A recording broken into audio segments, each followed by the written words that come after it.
It is 6 a.m. Good morning, live from the 104.5 The Zone studios. I'm Justin Hawkins. The Tennessee Titans yesterday released their unofficial depth chart last night, and in no surprise, rookie quarterback Cam Ward is listed as the starter, Brandon Allen as the number 2, and Tim Boyle as the number 3. The top 6 wide receivers are Calvin Ridley, Tyler Lockett, Van Jefferson, and then you've got Bryce Oliver, Chimere DK, and Alec Manor. At inside linebacker, the Titans are listed as Cody Barton and James Williams. In other NFL news, a trade last night as the Philadelphia Eagles traded defensive tackle Thomas Booker, a 5th-round pick back in 2022, to the Las Vegas Raiders in exchange for cornerback Jacorian Bennett, a 4th-round pick back in 2023. And in the NBA last night, the San Antonio Spurs have signed guard De'Aaron Fox to a 4-year, $228 million max contract extension. Fox's extension was a key to the offseason for the Spurs as they build around All-Star center Victor Wembanyama.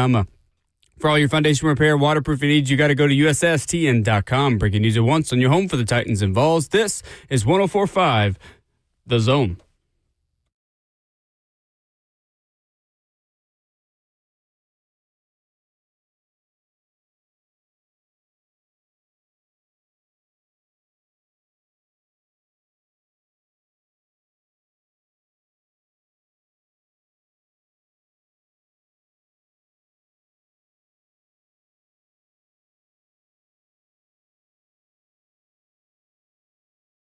Live from Murfreesboro, kicking off your Tuesday morning on 104.5 The Zone. This is Ramon and Will, fueled by Scooters Coffee. Scooters Coffee is locally owned near you in Rivergate, Smyrna, Brentwood, White House, or Mount Juliet. Amazing people, amazing drinks, amazingly fast from Middle Tennessee State University. Media Days for Middle Tennessee football coming up in 15 minutes. Coach Derek Mason will join us. AD Chris Massaro in the 9 a.m. hour. Ramon Foster, it is great to be looking at a football field this morning. What's going on? Man, not a whole lot. Camp mode is what's going on still, okay? I'm seeing folks get the bags out here on the football field at Middle Tennessee.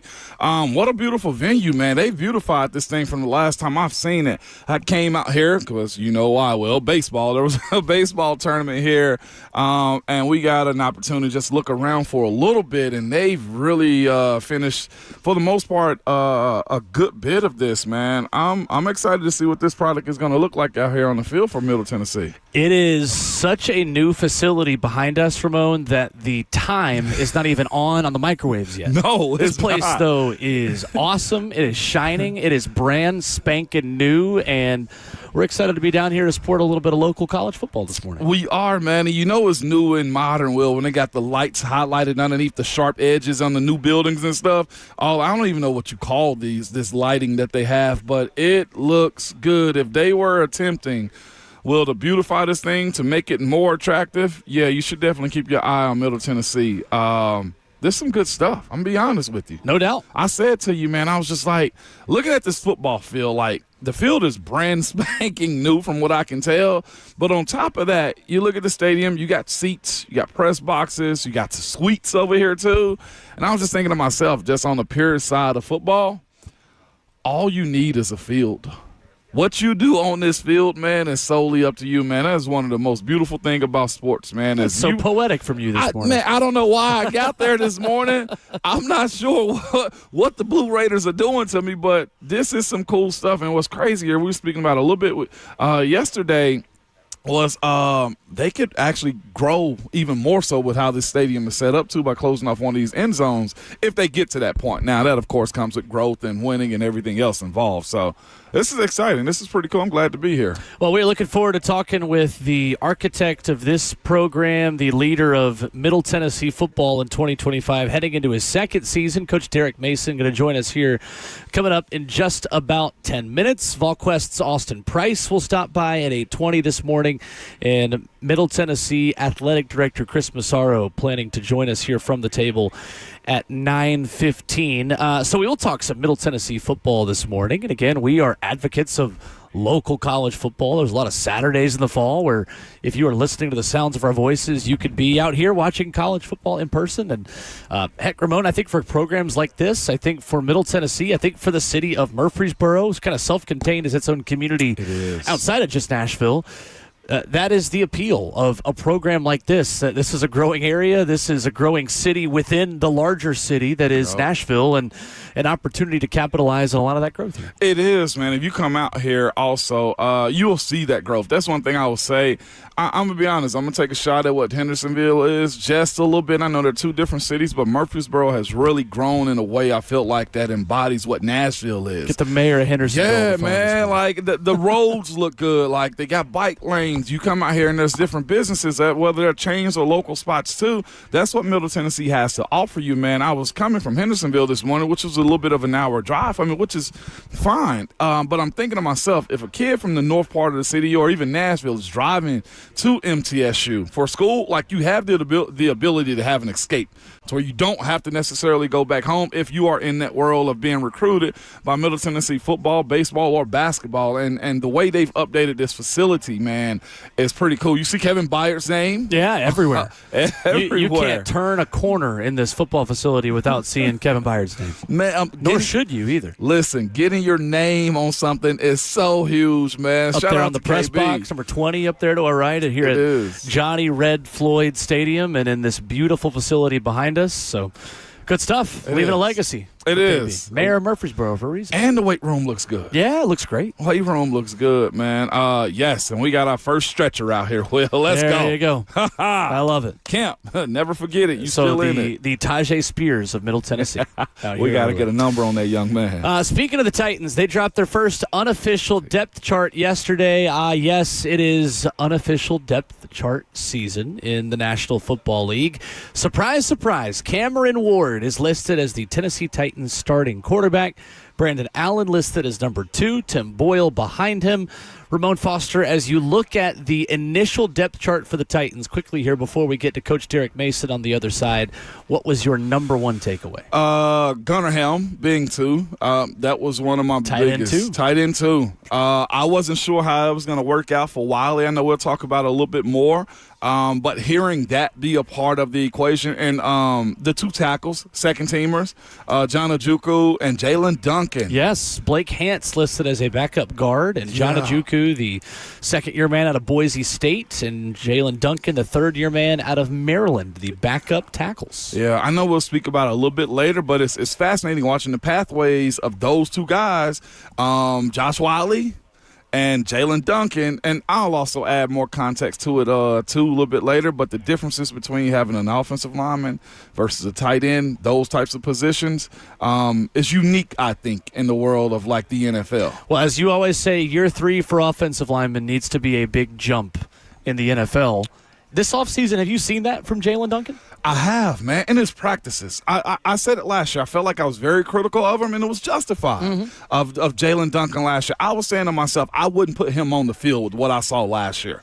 I don't know if he was injured with stuff or mentally just dogged out to where he couldn't handle it, but I kept looking at his finish, his effort, his ability to play NFL offensive line, and to be quite honest with you, Will, I didn't like it. And I know the position, so I felt like I could say those things about him. But this trip around the sun for him, whether that be, look, it's getting real, or you want a real opportunity, or the fact that you had a younger guy, man, and this has to suck. You have a younger guy that they drafted at your position to take it from you. I know J.C. Latham's a top 10 pick, but you never want to be the old guy to watch the old guy run laps around you. Yeah. And maybe that's what it was for him. But you gotta think like that's gotta pierce you a little bit. Yeah, sure.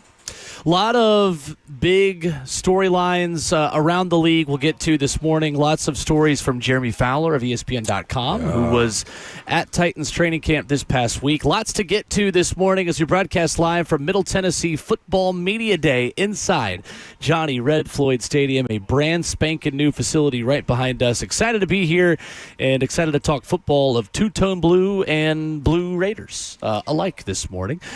Coming up next, though, the head coach of Middle Tennessee football, Derek Mason, will join us. We will get back to some of those Titans depth chart takeaways as well here in hour number 1 after we talk with the head coach of the Blue Raiders, Derek Mason, joining us live from Middle Tennessee in Murfreesboro. Coming up next.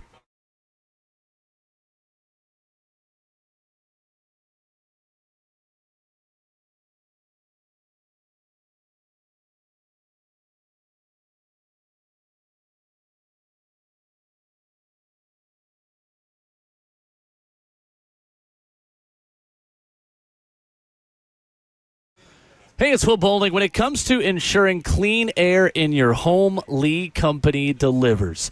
Their award-winning team provides thorough whole-home duct cleaning services that eliminate dust, debris, and other allergens from your HVAC system. The result? Improved air quality, enhanced system efficiency, and peace of mind. Even better, Lee Company is offering 10% off a whole-home duct cleaning for a limited time. So why wait? Schedule online at leecompany.com. That's leecompany.com for their duct cleaning services. You go to the folks at Lee Company, you get that to-do list checked off one by one, and that's what happens when you trust folks that have over 80 years of experience serving Middle Tennessee. Lee Company is open 24/7. They have 14 community locations in Tennessee, Kentucky, and Alabama, and their phone number is easy to remember, 615-567-1000. They're online at leecompany.com. That's Lee Company, all you need.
Live from Murfreesboro, Ramon and Will is fueled by Scooters Coffee on 104.5 The Zone. The NFL vet, Ramon Foster. I'm Will Bowling. Pleased to be joined this morning, live from Murfreesboro, Middle Tennessee Football Media Day by the head coach of Middle Tennessee Blue Raider football, Coach Derek Mason. Coach, thanks for taking the time. Good morning. Will, Ramon, man, thank y'all for having me on. Look, It's a beautiful morning. It's football season, right? Mm-hmm. We're right in the thick of it, so thank y'all for coming out. We're excited to be here. I'm excited to learn what Ramon Foster has for you because we're talking off air. Ramon always brings some kind of foolishness, something a little different to the table. Says he's got a mutual connection. What do you have for Coach Mason man. this morning? This is super fascinating. I've held on this for like 3-4 years. I've seen you at places. No, it's been longer than that, to be quite honest. I've seen you in places. I'm just like, should I say something to him now? But it's funny because you took me through hell one year, okay? I just want you to know that. You called, you didn't directly. You called, I think you had talked to Coach Tomlin. One year. Yeah, see, there he is right there. You talked to Coach Tomlin. It might have been a Friday or Saturday morning. Coach T's my guy. Oh, yeah. That's my fraternity, everything, okay? All right, Big Noob is what he called me at the time, all right? So, I'm walking the walkthrough Saturday morning. Yeah. He goes up to me, big fella, Big Noob. Just want you to know, I talked to Coach Mason this morning. He told me he got to have this one against Tennessee. I picked them to win, just so you know. Y'all beat us. I was like, Coach T, what do you mean? We whooping Vandy butt. He was like, all right, I'm just letting you know. You know how he started talking. Yeah, all right, I'm just letting you know. I talked to Coach Mason this morning, and he told me that they had to get it, and they're going to beat Tennessee. And lo and behold, it was in that 16 through 18 year, and y'all got us. And I was just like, God, when I see him in Nashville, boy, I got to say something to him. I think you went out and got a new vehicle or something after that. I don't know what it was. I was like, and what's crazy, I saw it. I was just like, look at him. He out here shining right now. That must have been on that time, man, where when they just bumped the contract. Yes, John, well done is what I would tell you. What I would tell you about that, we both share that same fraternity, brother. Yes, sir, absolutely. KSI all the way down. Absolutely. But what I would tell you is that, man, Mike has been a confidant like for years. Yeah. It goes back to our days playing. Him being at William and Mary, me being at Northern Arizona, and then for us, getting into the league, Mike was at Minnesota, man, and as I was coming to Minnesota. Yeah. And so, what he did for guys like me, Joe Woods, man, he helped launch like Raheem. He helped launch a lot of dudes, man. I don't think people realize that. They speak a lot about his coaching tree. And I'm like, if you understand the calls that Coach Tomlin makes, man, that you wouldn't understand, the coaching tree is one thing, but the connections to actually give advice, direction, and just insight, that's my guy. Okay, so I just wanted to share that story with you. Thank you. That's a blessing. He's your guy. He's my guy, your guy? He dogged me that day, man. Game-recognized game. That's what that is, game-recognizing game, man. But welcome and congrats again, man, on this, Will. Thank you. I love it. Coach Derek Mason, Middle Tennessee football. Coach, with all the things that require your time in a football offseason in 2025 of college football, how much relief do you have just getting out in the grass and coaching and getting this season started? It's good to get back to the grass, right? Because, a year ago, didn't necessarily get what we wanted. And here's the thing. Football is always this journey. And the thing that you got to do from season to season is understand, what's your purpose? Okay, what are you looking to get done? Obviously, man, we've had some changes within our program. And those changes were definitely for the better. I mean, as you're building culture, it matters that you have the right people, in the right place to be able to do the things that you deem necessary for winning. Because winning takes what winning takes. Yes, it does. Absolutely. We were talking coming in, this new facility behind us is amazing. It's so new, like the times aren't even on the microwaves yet. That's right. You can tell they're just plugged in. How much just positive momentum do you feel? It's hard to come to Murfreesboro just as a city and not see the growth and see the progress. But here on campus, especially, Coach, it feels like there's always a new building going up. There's something new and shiny. Just how has that helped this program and for you personally, the momentum that you feel heading into this season? Starts with leadership, right? Dr. McPhee, Sidney McPhee has done a terrific job. He's been here, 25 years, right? So for him, to actually understand the vision, along with Chris Massaro, okay, and be aligned.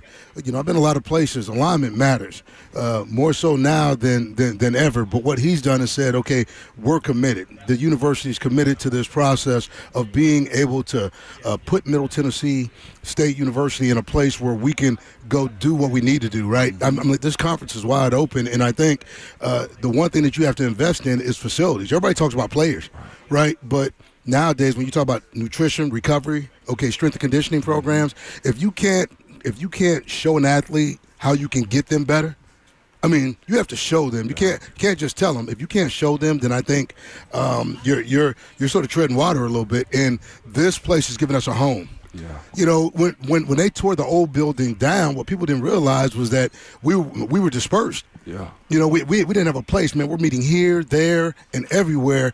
And when our guys walked into this building last week, you know, what we saw and what we knew was that we were home. Yeah. And you felt the energy like right away. We've been going through some team building exercises during the month of June and July, but when we walked into the building, man, I saw fifth-year guys, man, had tears in their eyes, man, because they were finally home. And they're manifesting that every day by what they do in terms of leading this team, because we got leaders not creating followers, they're creating leaders.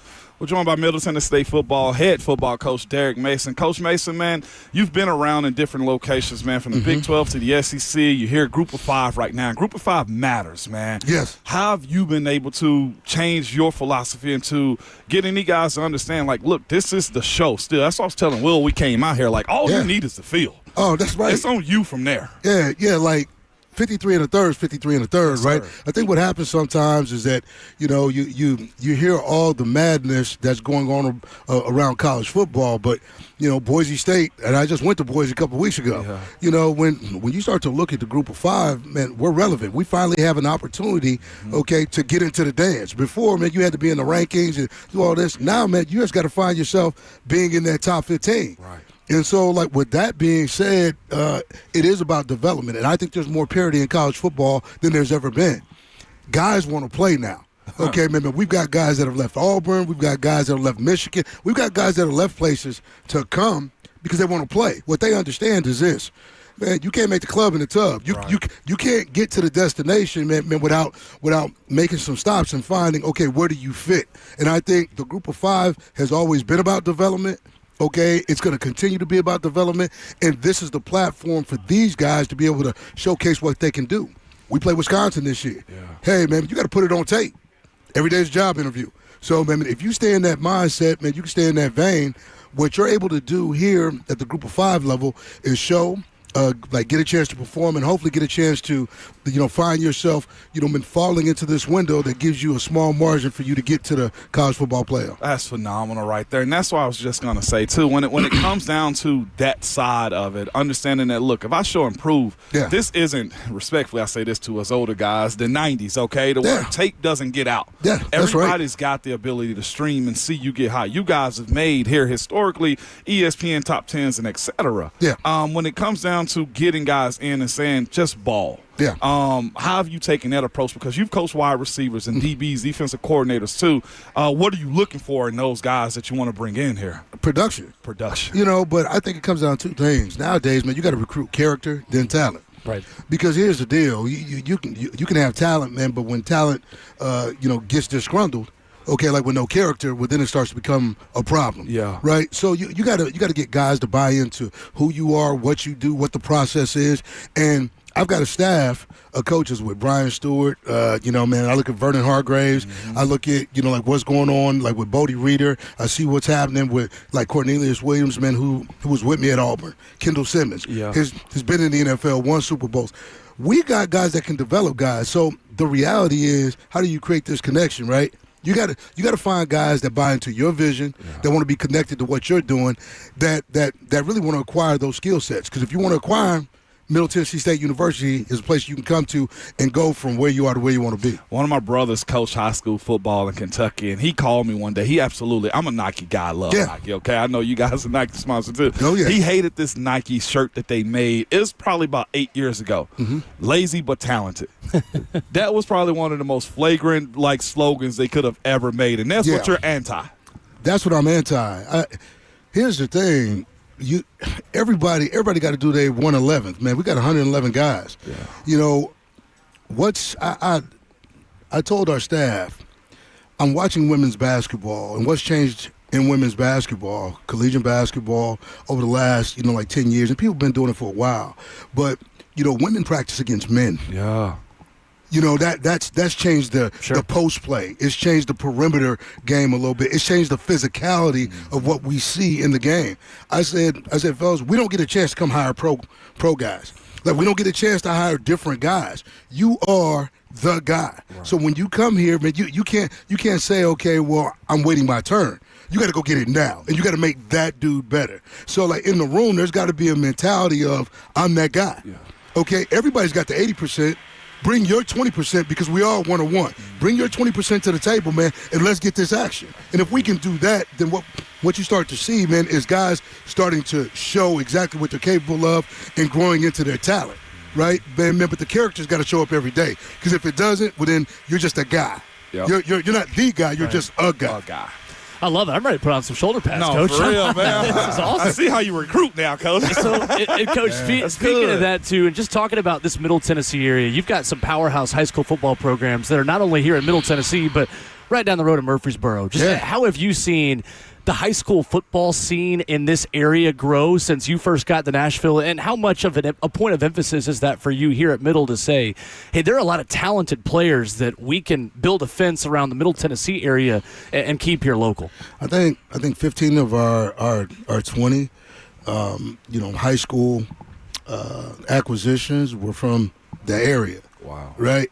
And when you talk about it, I think it may be close to, like when you add up our 30 freshmen, I'd say around 22, are from the area. Here's what I can tell you. They haven't opened a school in Rutherford County that hasn't been 6A. Like the day they open the doors, like they're 6A. I don't care. You talking about Oakland, Blackman, Siegel, okay, Riverdale. It don't matter, right? And I think I've got a couple of former products in Josh Smith, who played at Oakland, Jacoby Stevens, who played at Oakland and then went to LSU. Yep. Like this place has talent from Shelbyville to North Nashville.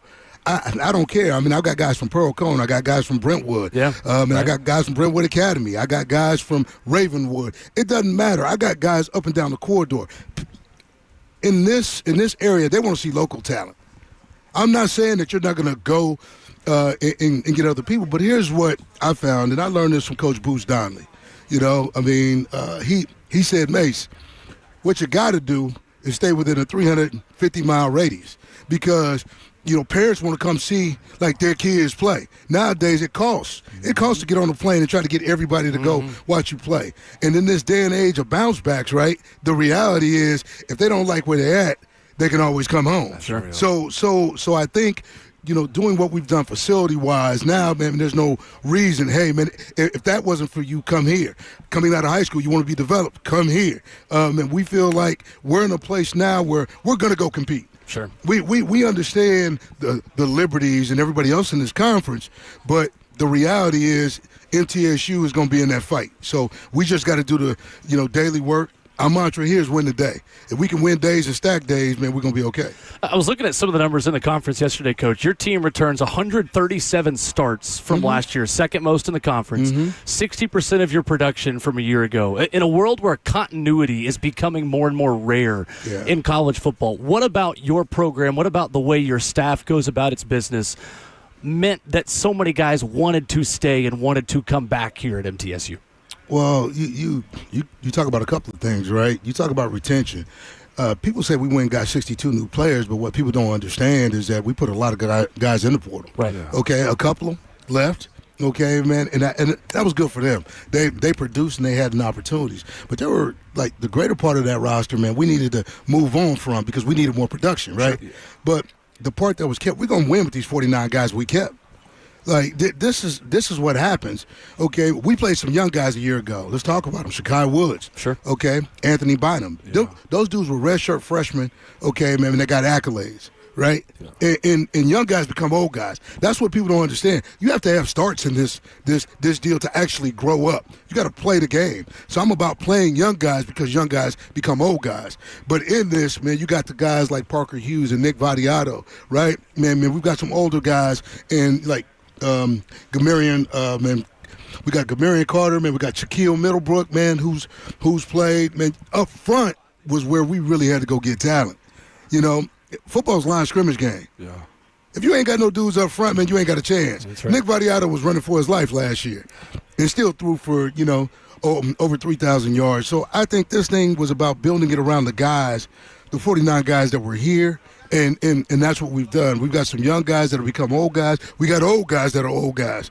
And I think that's the crux of this team. That's what's like stirring the drink around here. It's not the acquisitions and the new guy. Them dudes are just going to follow what these old guys do. Well, having a guy like Nick Vadiato, coach, come back redshirt senior, man. Yeah. There's a lot of poise when you have a guy stick around like that, man. What's the outlook for him? And you mentioned, I know Kendall Simmons, also your offensive line coach. Yeah. That cohesion with those two groups right there, quarterback and offensive line, what is that looking like coming up this year? Here's what we did. Sat down with Nick.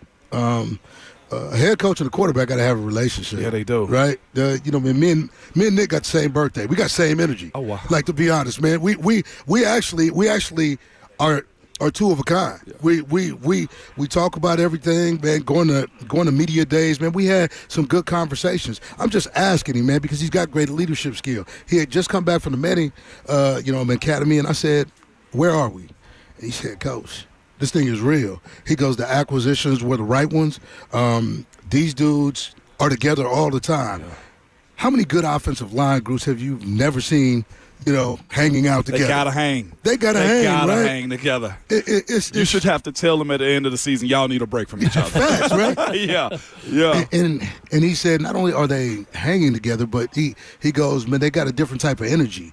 They run things now. They walk around that locker room and dudes feel them, and that's the important part. Like Nick sort of said to me, okay, like, we got it right. So now it's just about the daily process of the discipline and the level of consistency that we need. Tell our guys all the time, man, it's about quality reps, it's about level of consistency, and the confidence comes from that. I love it. Yes, absolutely, man. Your guys look good. I'm going to be honest. Looking at the OL right now, weaving through the bags too, Coach. The bodies look good. Yeah. D-man look good. I was thinking, too, just real quick, you hear about the Western Michigans, the MAC, as far as their linemen going into the league. They somewhat have a reputation, right? Yeah. What's the next step for this group to get one of those guys, man? I know you have the facilities to do it now, and it probably starts there. Yeah, it starts there. Again, we jumped in the portal, man, and went and got, Habanowski, from Ohio University. Yeah. Okay, I know Tim Albin well. I coached at Ohio University. Okay. I've been in the MAC. Yeah. So, like, I understood the physicality. When you were on a Frank Solich coach team, okay, it was going to be physical. Yep. So, like, with that being said, Kendall and I had long conversations about bigger, okay, more athletic. Yeah. Okay, we if you're going to win this conference, you got to go through Jack State. You got to go through some teams, man, that run the football. Mm-hmm. And you have to be one of those teams where you run when you want to, you run when you have to. And at the end of the day, man, you got to run to get yourself to a championship. Because here's the deal. When you're closing out halves and fourth quarters of games, you got to have it. Yep. Coach Derek Mason has been our guest this morning here from Johnny Red Floyd Stadium in the heart of the borough. Coach, we're so excited about the energy, the excitement around this team, this program. The new facilities look great, and really appreciate you guys having us out here today. Thanks so much. Well, Ramon, man, it's my pleasure. You welcome anytime, and I invite you back. Man, let's get you up in the SRM club up top, man, and let y'all enjoy a game. I'm just glad you got the defensive lineman and knee braces, too. Come on, man. You got to protect them dudes, right? Look, they used to joke us is all I'm saying. Now look He's at him. He's got something personal against defensive linemen, which will shock you, Coach. Anytime I can push him down, Coach, I am, okay? Just know that. Hey, look, it's about safety. At the end of the day, my job is to make sure I protect the investments, right? I'm with That's you. right. I'm with you. Yeah. Absolutely. Chris, thank you so much. Absolutely. Coach Derek Mason joining us this morning. More Ramon and Will coming up next. I know they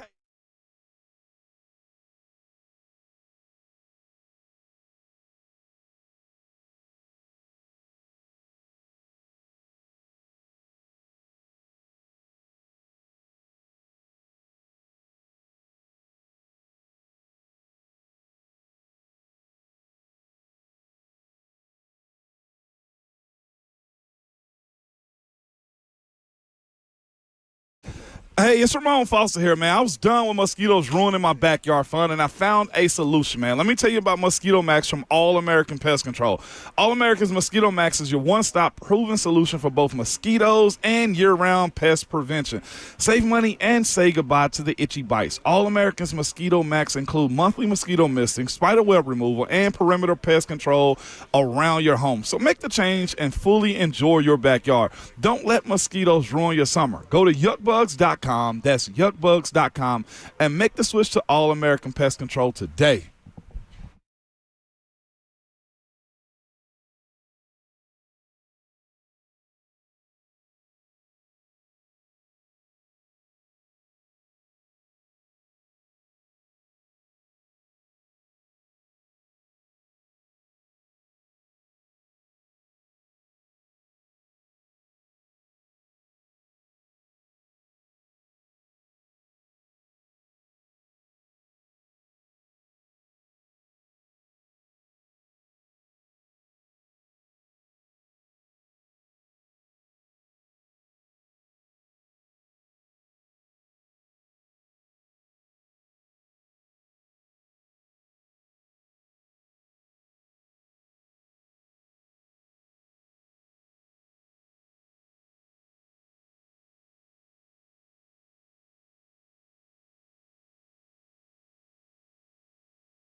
Live from MTSU at Johnny Red Floyd Stadium here on the campus of Middle Tennessee Blue Raider football. Ramon and Will, fueled by Scooters Coffee. Scooters locally owned near you.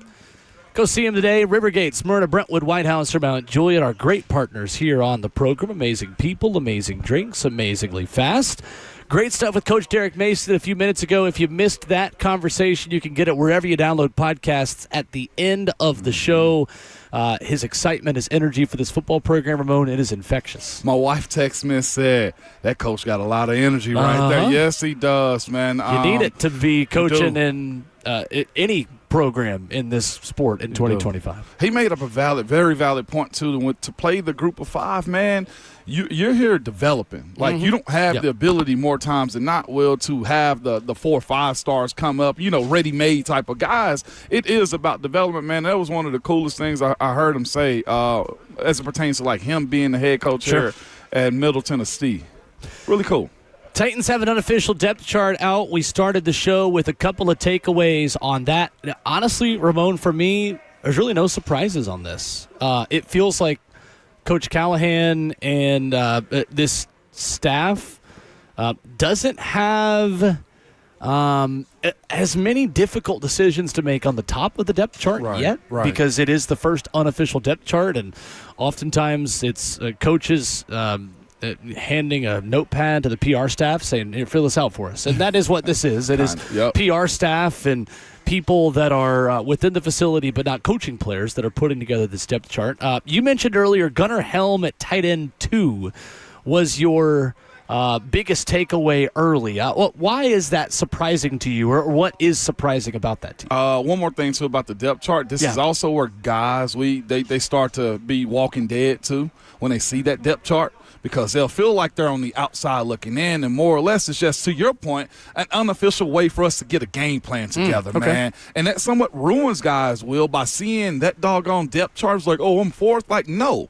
This is just where you are. The starters aren't playing right now. It's on you. You're still in the competition with the 2s and 3s. But the Gunnar Helm situation, to me, Will, tight end 2, him being 2, unofficially, it resonates to me because I'm looking at a guy like Josh Wiley, who's had opportunities, who's started in games, who's played before, who's been around this Tennessee Titan organization for now 3 years. And here he is, man. I always say it's year 1, welcome. Year 2, adjust. And year 3, you better become a pro. The significant thing about it being Gunnar Helm to me is I feel like they look at Josh Wiley's skill set and say, yep, not for us anymore.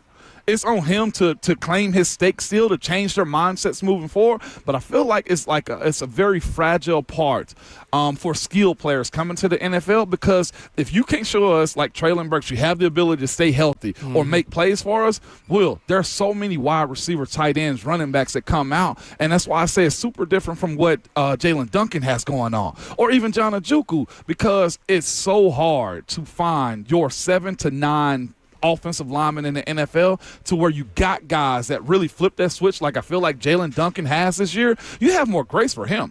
I don't think Josh Wiley's had, talking about the tight ends again, a bad camp. Sure. It's just that, Will, if you don't have that skill set to where the coaches can believe in it, they're going to go, as coaches like to say, they're going to go shopping. Well, and two, when you are a part of an organization that, Spider. A spider? A mini one. It was super mini, super mini. Thank you. Yeah.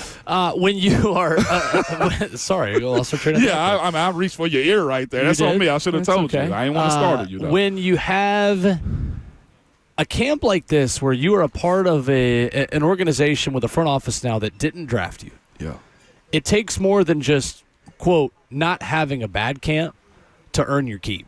And I think for Josh Wiley and Jalen Duncan, you see 2 third-year guys going in opposite directions. And I'll throw Tajay Spears within that, too, because I think Tajay is having a really good camp so far and is earning perhaps more opportunities. And we'll get to some things that Jeremy Fowler wrote at ESPN.com this week regarding Spears, among some other things. But you are seeing Jalen Duncan elevate his game, be more consistent, and you're seeing a guy like Josh Wiley kind of disappear amongst the newness around him a little bit, and it's not a good sign for him making this roster, Ramon.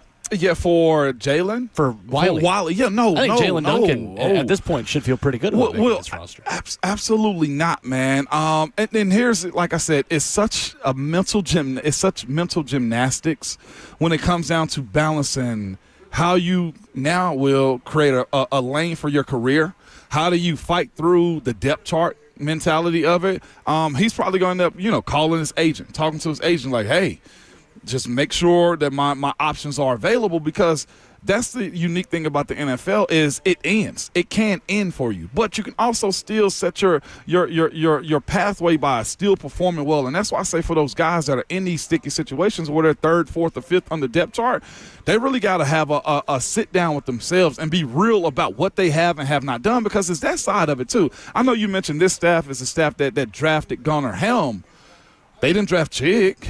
You know what I'm saying? Like, this staff didn't draft Jalen Duncan. So it's clearly something that Josh Wiley is lacking, that he's got to be real with himself about how he changed that narrative. Sure. They can still keep 3 tight ends.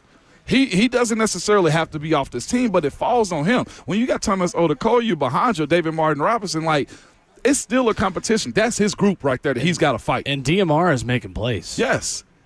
So – like I said, like, it sucks for skilled guys because we've all seen those guys. Man, he was a dog in college, but he didn't make an NFL roster. It's something that really, I think they judge the small skilled guys way harder because the ball is coming your direction. Sure. Or either you have fumbles. Like, we can directly see your, you know what I'm saying, liabilities or your abilities to contribute. And so far, what has Josh contributed? If it isn't on special teams, he's caught, under 40 passes in his career so far over 2 years for a player here with the Titans. He hasn't taken over Chig as it pertains to him being the bigger, more athletic guy. 52 targets, 37 catches in 2 seasons for 342 yards.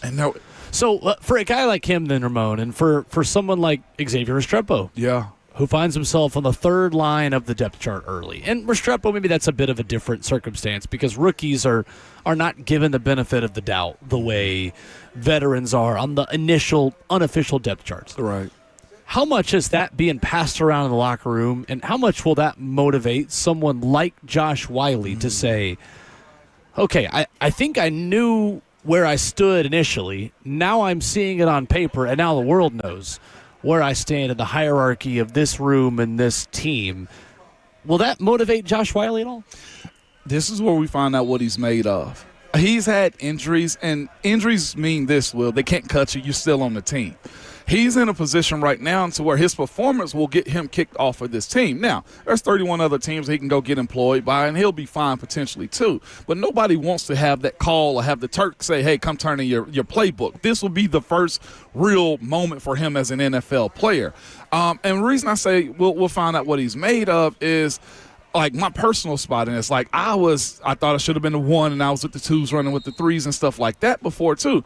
And where you get to see guys turn that leaf is in those practices against Tampa and against Atlanta coming up. And also, I'll be honest, he can be a little bit of a jerk in practice to show the coaches, y'all not going to count me out. He can still be noticed, but it's on him, Will, to take it upon himself. Like I said, we used to have, this is the part of training camp where we see guys count themselves out. They will cut themselves before they will actually cut. We call them dead man walking. And what's funny is the coaches saw it. The players around it understood what it was too, and guys in that mode, if they're mentally weak, and this isn't a game for the mentally weak, it's on him. Sure. To be quite honest with you, Will, I fought guys just because. You were gonna see me one way or the other. Buck Rising would have loved you. Oh, but that considering he wants fights at Titans. That's immature as heck, right?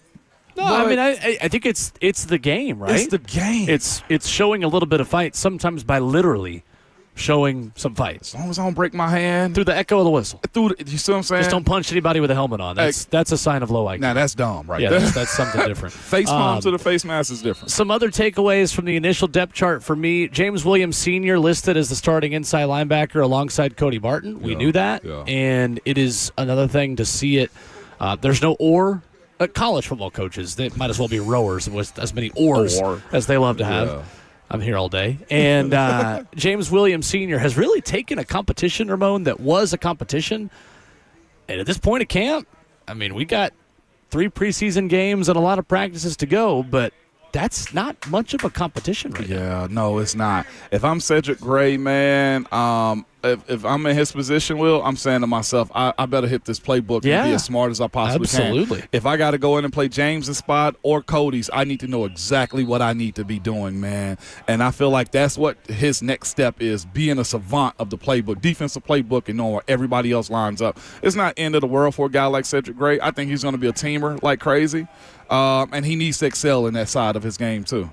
Coming up in Hour 2, live from MTSU for Blue Raider Football Media Day at Johnny Red Floyd Stadium. We'll talk some Titans with you coming up. Stream it live on 104.5 The Zone TV, Facebook Live, YouTube, Twitter, or Twitch. Brian Callahan made a comparison the other day that only he is allowed to make.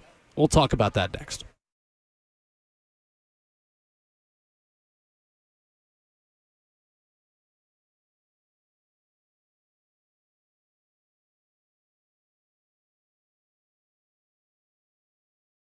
What's the biggest mistake you can make when selling your home? I'll tell you, it's settling for less money. That never happens, though, with Orchard. Disappointing offers can wear you down, causing you to settle for thousands less. You don't have to settle when you sell with Orchard. Orchard reinvented the real estate industry by guaranteeing your home sale and helping you sell on the market for top dollar also.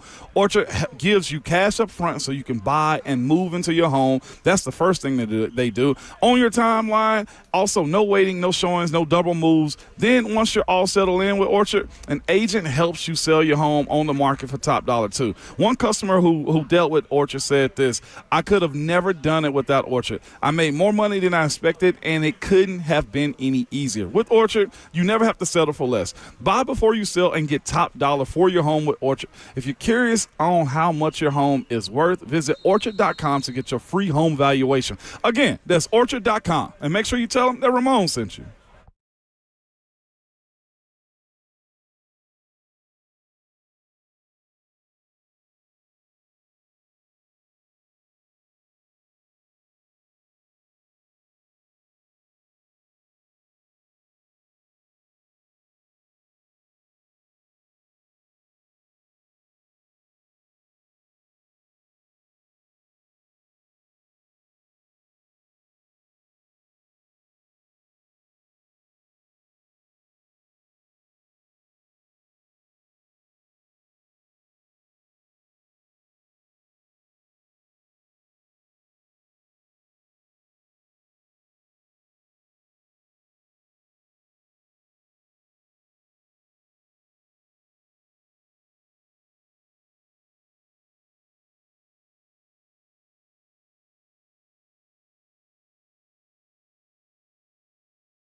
It is 7 a.m. Good morning, live from the 104.5 The Zone studios. I'm Justin Hawkins. The Tennessee Titans released their unofficial depth chart yesterday, and a few notables. And no surprise, rookie Cam Ward is listed as the starting quarterback, with Brandon Allen as the number 2 and Tim Boyle as the number 3. The top 6 wide receivers are listed as Calvin Ridley, Tyler Lockett, and Van Jefferson as the starters, with Bryce Oliver and rookies Chimere Dike and Alec Ayumanor as the backups. At inside linebacker, the Titans listed James Williams Sr.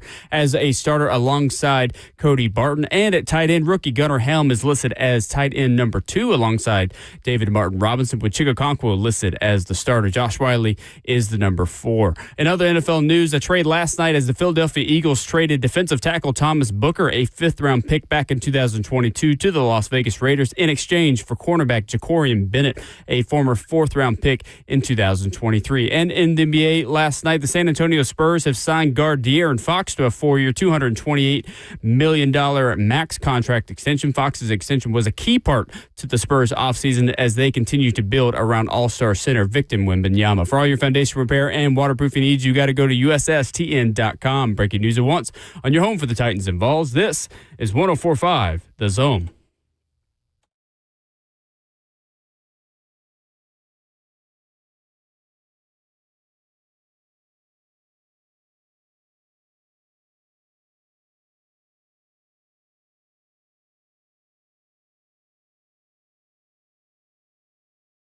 Ramona Will, 104.5 The Zone is fueled by Scooter's Coffee on this Tuesday morning. On an overcast Tuesday in the heart of Middle Tennessee, Murfreesboro, where we talk to you this morning from Johnny Red Floyd Stadium on the campus of Middle Tennessee State University. Blue Raider Football Media Day. Ramon Foster, Will Boulding. We've got Eki Bop. We've got Kirby Allen Kirby.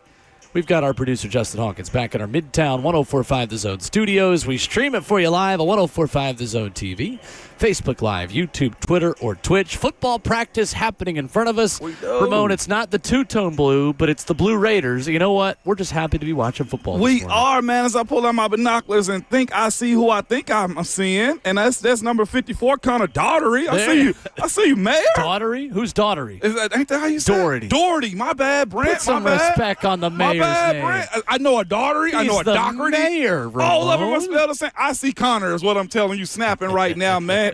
Snap down. Honest mistake. And he shanked. Oh, no, he didn't shank it. Snap was good, is what I tell you. I see you, Connor. Funny thing is, when I went to the Doherty Science and Engineering building at UT, I also called it Daugherty. Did you? Brent's used to it. So. Oh, that's on me. That's on me, man. I'll buy you some wings. That's quite all right. I'll get you some wings. We are going to talk about some interesting nuggets from ESPN's Jeremy Fowler on the Tennessee Titans. He has been making the rounds at training camps around the NFL. A player the Titans could be interested in signing that we will talk about with you coming up this morning. Plus, some comments from Mike Borgonzi and comments from Titans brass about patience and how they measure success and growth in 2025 that we'll get to coming up in a few minutes. But, Ramon, there was a comparison that Brian Callahan made over the weekend that I thought was very interesting that I am disbarring from the rest of us make. A comparison only Brian Callahan is allowed to make. Because he compared Cam Ward, who has not yet taken an NFL snap, to Joe Burrow. I thought this was interesting over the weekend for the head coach of the Tennessee Titans.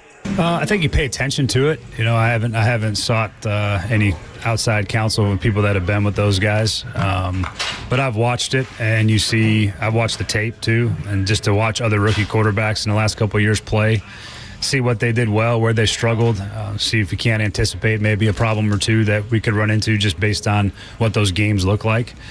So plenty of research done, plenty of things to look at. And on the flip side, look at where some guys have had success. You know, there's been some rookie quarterbacks that have played well over the last couple of years, and what did they do? What positions did they get put in that allowed them to play well? So all of those things factor in. There's really no stone unturned when it comes to getting a rookie quarterback ready, and there's nowhere I won't look for potential edges or advice or anything like that. So it's been a fun process for sure. Along those lines, you talked during the draft process about drawing on the experience of Joe. And what do you remember about that experience this time, that year, and maybe how do those things compare? Anything you're doing differently from that experience? Yeah, the cool thing about, I think I maybe mentioned this before, I can't remember. The cool thing about Joe, when Joe was drafted, is it was COVID.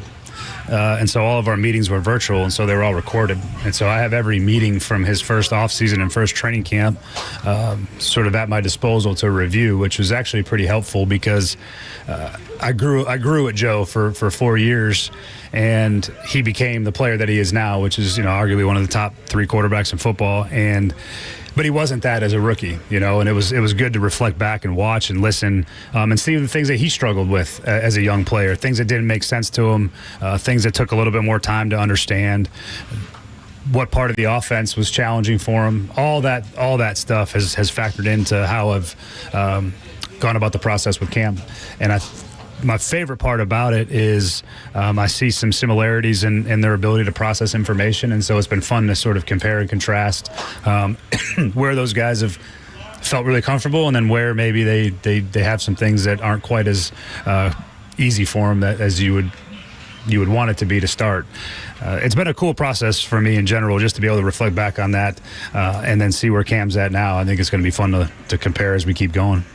Wow. Titans head coach Brian Callahan there meeting with the media over the weekend at Ascension St. Thomas Sports Park. There are a lot of positives there. There are, I think, things that give Titans fans optimism. Yeah. Brian Callahan is allowed to compare those two guys. The rest of us need to take the words of wisdom of Coach Dave McGinnis and just keep our powder dry, because we aren't in the meetings that Brian Callahan is in to make that kind of comparison about processing information and knowing mentally what needs to be done for this football team. Yes, man. And I think it was that part, not necessarily the play, right, Will? Because it's one thing to be mentally locked in, be in a position to where you see guys putting the classroom work in and understanding what the offense is and the challenges that you are giving them every single day, but that also has to translate over to the game. It's one thing to say, man, this guy got a body like Michael Jordan or a body like LeBron James or whoever your guy that you want to label him as, but the product needs to look like that too if the comparisons are there, and sometimes it just don't work, man. I'm slow to go on a comment like that, man, because it's such a strong endorsement. But if you're telling me that Cam works hard, if Cam is a consummate pro, if Cam is a guy that's very detailed, and that's exactly like Joe Burrow, what I would say, Will, if we're keeping our powder dry to this fan base, is that's just a cool little start. The games have to handle themselves, man. I went back and just looking at Joe Burrow's rookie year. In 10 games started, man, he was 2-7-1 with a tie in that. So, it wasn't the winning. To your point, and I think you've brought this up numerous times, Will, if you are, as his record was 2-7-1, what did he look like? Now, that part of it you can judge. Joe Burrow's rookie year, 65% completion. I think this team will take this. Through those 10 games, he had almost 2,700 yards. I think this fan base will take that through 10 games. And then the part that I think is most important, man, how did they take care of the ball? 13 touchdowns, 5 interceptions. That's a way of living right there, Will. That's how you go into that year 2 and say this should be the jump that you want. I'm not sure what Cam Ward numbers are going to be, or if he's going to be readily available for 17 games. But if you can end your rookie year with those types of numbers, I think that will give you a whole lot of optimism going into year 2. So the thing about Joe Burrow, Ramon, for me, you look back at his 2020 season as a rookie, it didn't immediately click for him. Yeah. Because he still took 32 sacks in essentially 9 games that season. That's tough. I mean, he played 10 games. He got the knee injury in the 10th one. So let's say 9 full games and then a 10th one. Yeah. Just because Cam Ward processes information the way that Joe Burrow does not mean he is going to process information the way a veteran Joe Burrow does. Facts. We are comparing the rookie Joe Burrow to a rookie Cam Ward. Again, a comparison that Callahan is allowed to make. We don't get to make that because we don't see how Cam is processing information behind closed doors in meeting rooms. The on-field play, we have nothing to go off of yet because Cam Ward hasn't taken an NFL snap yet. So I think that is where, yes, Callahan can make that comparison, but if that comparison is accurate, let's say for the sake of conversation, he's right, and Cam ends up being in a lot of ways a younger, maybe more athletic Joe Burrow. Well, that doesn't mean this team is going to immediately click and fire on all cylinders on offense, because Joe Burrow didn't get Jamar Chase until 2021 as well. And odds are Cam Ward is not going to get a young, drafted, homegrown wide receiver that's a number one guy to throw to and grow with until 2026. Absolutely. That's as fair as you can be about that situation, man. I think it's great to be very optimistic about what Cam Ward can be. And the other part, too, man, this franchise wants to at least hear us report and hear people say also, doink again, man, I'm going to have to go have a talk with them kickers. I got to get my flat toe shoe on, man, and go show them how to kick real quick. Over here wasting Connor snaps and stuff. My bad, Will. I just had to call that one out, all right? Is that team too much right there? We should have counted all the doinks today at Middle Tennessee football practice. Hey, man. We are squirrel. Squirrel, I know. Here when we get on any football practice. We could be watching we could be watching a youth team. We could be watching the Brentwood Blaze blue team, 9 under, and we'd still be, oh, look at that snap. Ramon's to be, that technique was horrible. Run it again. Listeners, that's anyway, on me, man. We're at Middle Tennessee State right now watching their practice, man. I got to go talk to Coach Mason in a second about this, man. You ain't right. But what I'm seriously, my point is this, though, about Cameron Ward, man, and what Coach Callahan is saying on how we report to him and the information that's out there. I think this fan base should at least be a little bit more at ease, dog, about the idea that they got a guy that's serious about the craft. You know, I think there was some questions about Ryan Tannehill. Where is his competitive edge? Where is his juice at? You know what I'm saying? Like, I don't know if that was not really a big Tannehill problem. It wasn't a big one, but, like, getting to the point to where, okay, you had Levis and you had to figure it out. Okay, you had a substitute teacher in Mason Rudolph. Yeah, sure. But in this new era, this new regime, with all the things that we've heard, you want, as a fan, I feel like, to know your guys are football guys. Well, I mean, he's not doing Mayo-scented cologne commercials. Exactly. You know what I'm saying? Like, I mean, something. What has Cam even done? I know he's got the Under Armour endorsement, but, like, we ain't seen not one commercial. We hadn't even – where's the documentary that we're supposed to get in August? Tubi? Yeah, Tubi. I guess that's coming. It's coming at some point. But, like, what my point of it about it all is you're getting this guy that's serious about the game. Mm-hmm. You erase all the nonsense and the fluff. And you feel like – and I think that's why this fan base is so much around Cam Ward is you feel like he's a guy that you can believe in, that feels that, like, he's buying into the team. He shows you before he tells you. Yes. And that's cool, man. And we've had conversations with people surrounding Cam, and that seems to be the case more times than not, is you don't have to worry about him checking the boxes and doing more. And for a guy that you want to believe that can help you win games, Will, that matters, man, because some of the best, they do the bare minimum too. That's fair. ESPN's Jeremy Fowler with reporting that we will react to coming up next about the Tennessee Titans, a behind-the-scenes conversation with Titans GM Mike Berganzi that yielded some interesting comments from the new leader of the front office and the organization. And we will tell you what he had to say and the player that he is maybe considering signing on the Titans defense as well, coming up next.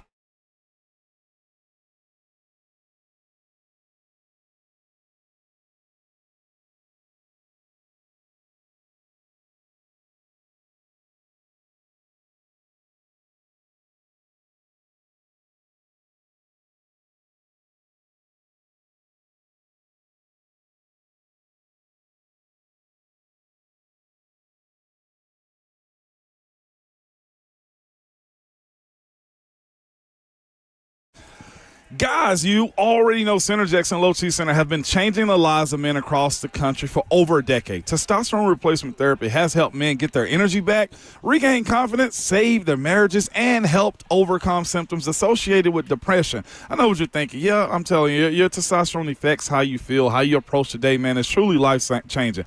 But on the lady side, too, did you know that women with hormonal imbalances, they experience many of the same symptoms of men with low testosterone? And guys, you know how frustrating that can be too. But for the first time, Low T Center are now offering hormone replacement therapy for women. Yes, Low T Center doesn't just affect guys, man, or Low T doesn't. And in fact, testosterone can benefit women as well. Other treatment options are available to help women balance their hormones and bring back their balance to their life also. So ladies and gents, man, just imagine how much better you'll feel when your hormone levels are restored. Guys, if you haven't taken your T-test, go ahead. Then what are you waiting for? Ladies and gentlemen, it's time to take your control of your health back with Synergex and Low T Center. burner. Again, to book an appointment, head over to fixmylowt.com. Again, the website is fixmylowt.com.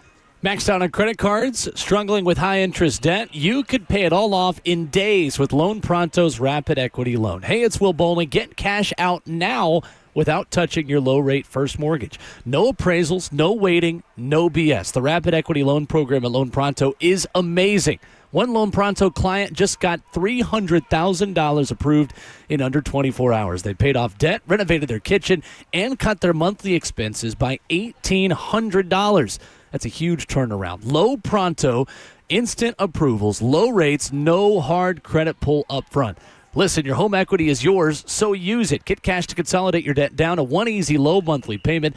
Call Loan Pronto now for a free instant appraisal for your home and see how much cash you can get today. Loan Pronto is A-plus rated by the BBB and have nearly 2,500 five-star Google reviews.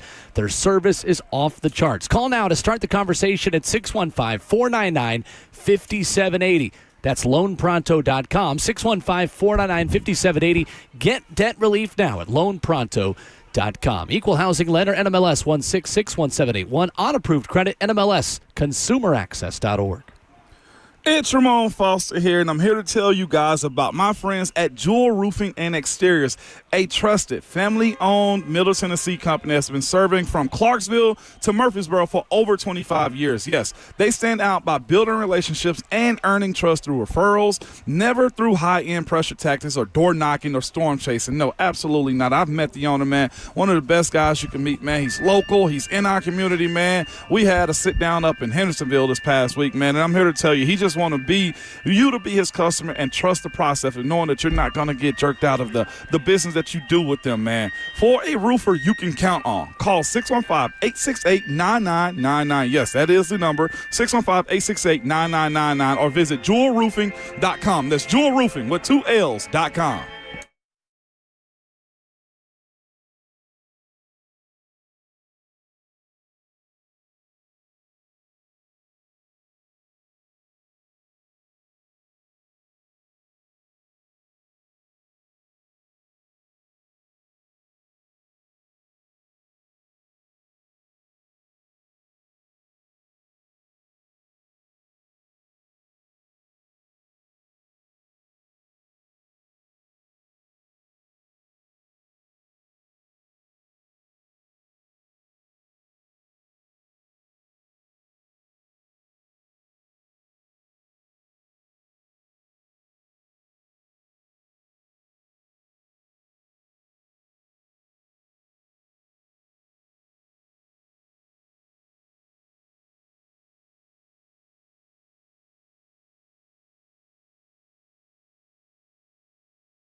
Live from the borough on the campus of MTSU, Middle Tennessee Blue Raider Football Media Day. On Ramon and Will, fueled by Scooters Coffee. Ramon Foster, Will Bowling, Kirby Allen Kirby. With Justin Hawkins making the show happen back at our 104.5 The Zone studios. Talking about patience and expectations for Brian Callahan of the Tennessee Titans in 2025. Jeremy Fowler of ESPN, friend of the show, is making the rounds at training camps around the league and was in Nashville and talked with general manager Mike Borgonzi, who says he is not big into expectations. And Ramon Foster, I thought he made an interesting comment, and I think the expectations of this Titans team as it pertains to Callahan and the future of this organization is really interesting. Because when you admit that you're in a rebuild, when you admit that you want to reset the expectations and be a draft and develop organization, well, what does that then mean for the job security of your head coach, for the job security of everyone involved? If you are admitting that winning in the short term is less of a priority than winning in the long term. Mike Borgonzi tells ESPN's Jeremy Fowler, quote, "I'm not really into expectations. I want to see growth. I want to see competition and discipline and start to come together as a team. Are we getting better?" What kind of growth, Ramon Foster, do you need to see from Brian Callahan's Tennessee Titans in 2025? That was from Borgonzi that gave that comment right there. That, to be quite honest with you, Will, that's both a strong endorsement of Coach Brian Callahan to me, but I think he also added a lot of pressure in that too, because the idea that he's not worried about the wins and losses, like, you really got to slow that down and say, well, where on this team can I or should I get better, and it needs to show. That's the biggest part of it for me. We look at last year, right? Like, right, wrong, or indifferent, the conversation of the special teams looking bad, that was a Callahan hire. Is that going to look better this year? You start with that one because that was one of the most obvious ones. The operation of the quarterback is the biggest, though. Is your head coach putting the quarterback in a position to look competitive? Does he look prepared? Does your team game plan look like there's options to it, to where, okay, a team takes a punt return back for a touchdown. What are you doing offensively the next series to gain back that yards or at least get 3 points out of it? Like, there's that side of the game too, where I feel like Borgonzi is challenging Coach Brian Callahan to say, look, just because you get one first down and punt, that doesn't do it for me. I need to see a response after something bad. And I don't feel like we saw that last year. Going back to the Washington game, I feel like is when the bottom opened up. You know what I'm saying? Like, there was zero response from anything that happened on that field. Like, you saw a couple of guys get mad, but collectively as a team, I feel like that's where Coach Callahan is being judged by the guys that are in the front office. And to be quite honest with you, that's fair. Because if the wins and losses don't matter, I need to see a team believing, even when they're down bad. Like, they're fighting every single doggone snap and play. And I think the wins and losses have to matter to an extent, because this is still the NFL. It is. And although the organization is rebuilding, although everything is being reset around Cam Ward, I'll give two examples of where wins and losses matter despite optimism at quarterback. Caleb Williams, the last number 1 overall pick that we have continuously compared Cam Ward to, got his head coach fired in year 1 at Matt Eberflus. Defensive head coach, mind you, but there was a level of dysfunction. There was a lack of organization within the Chicago Bears operation.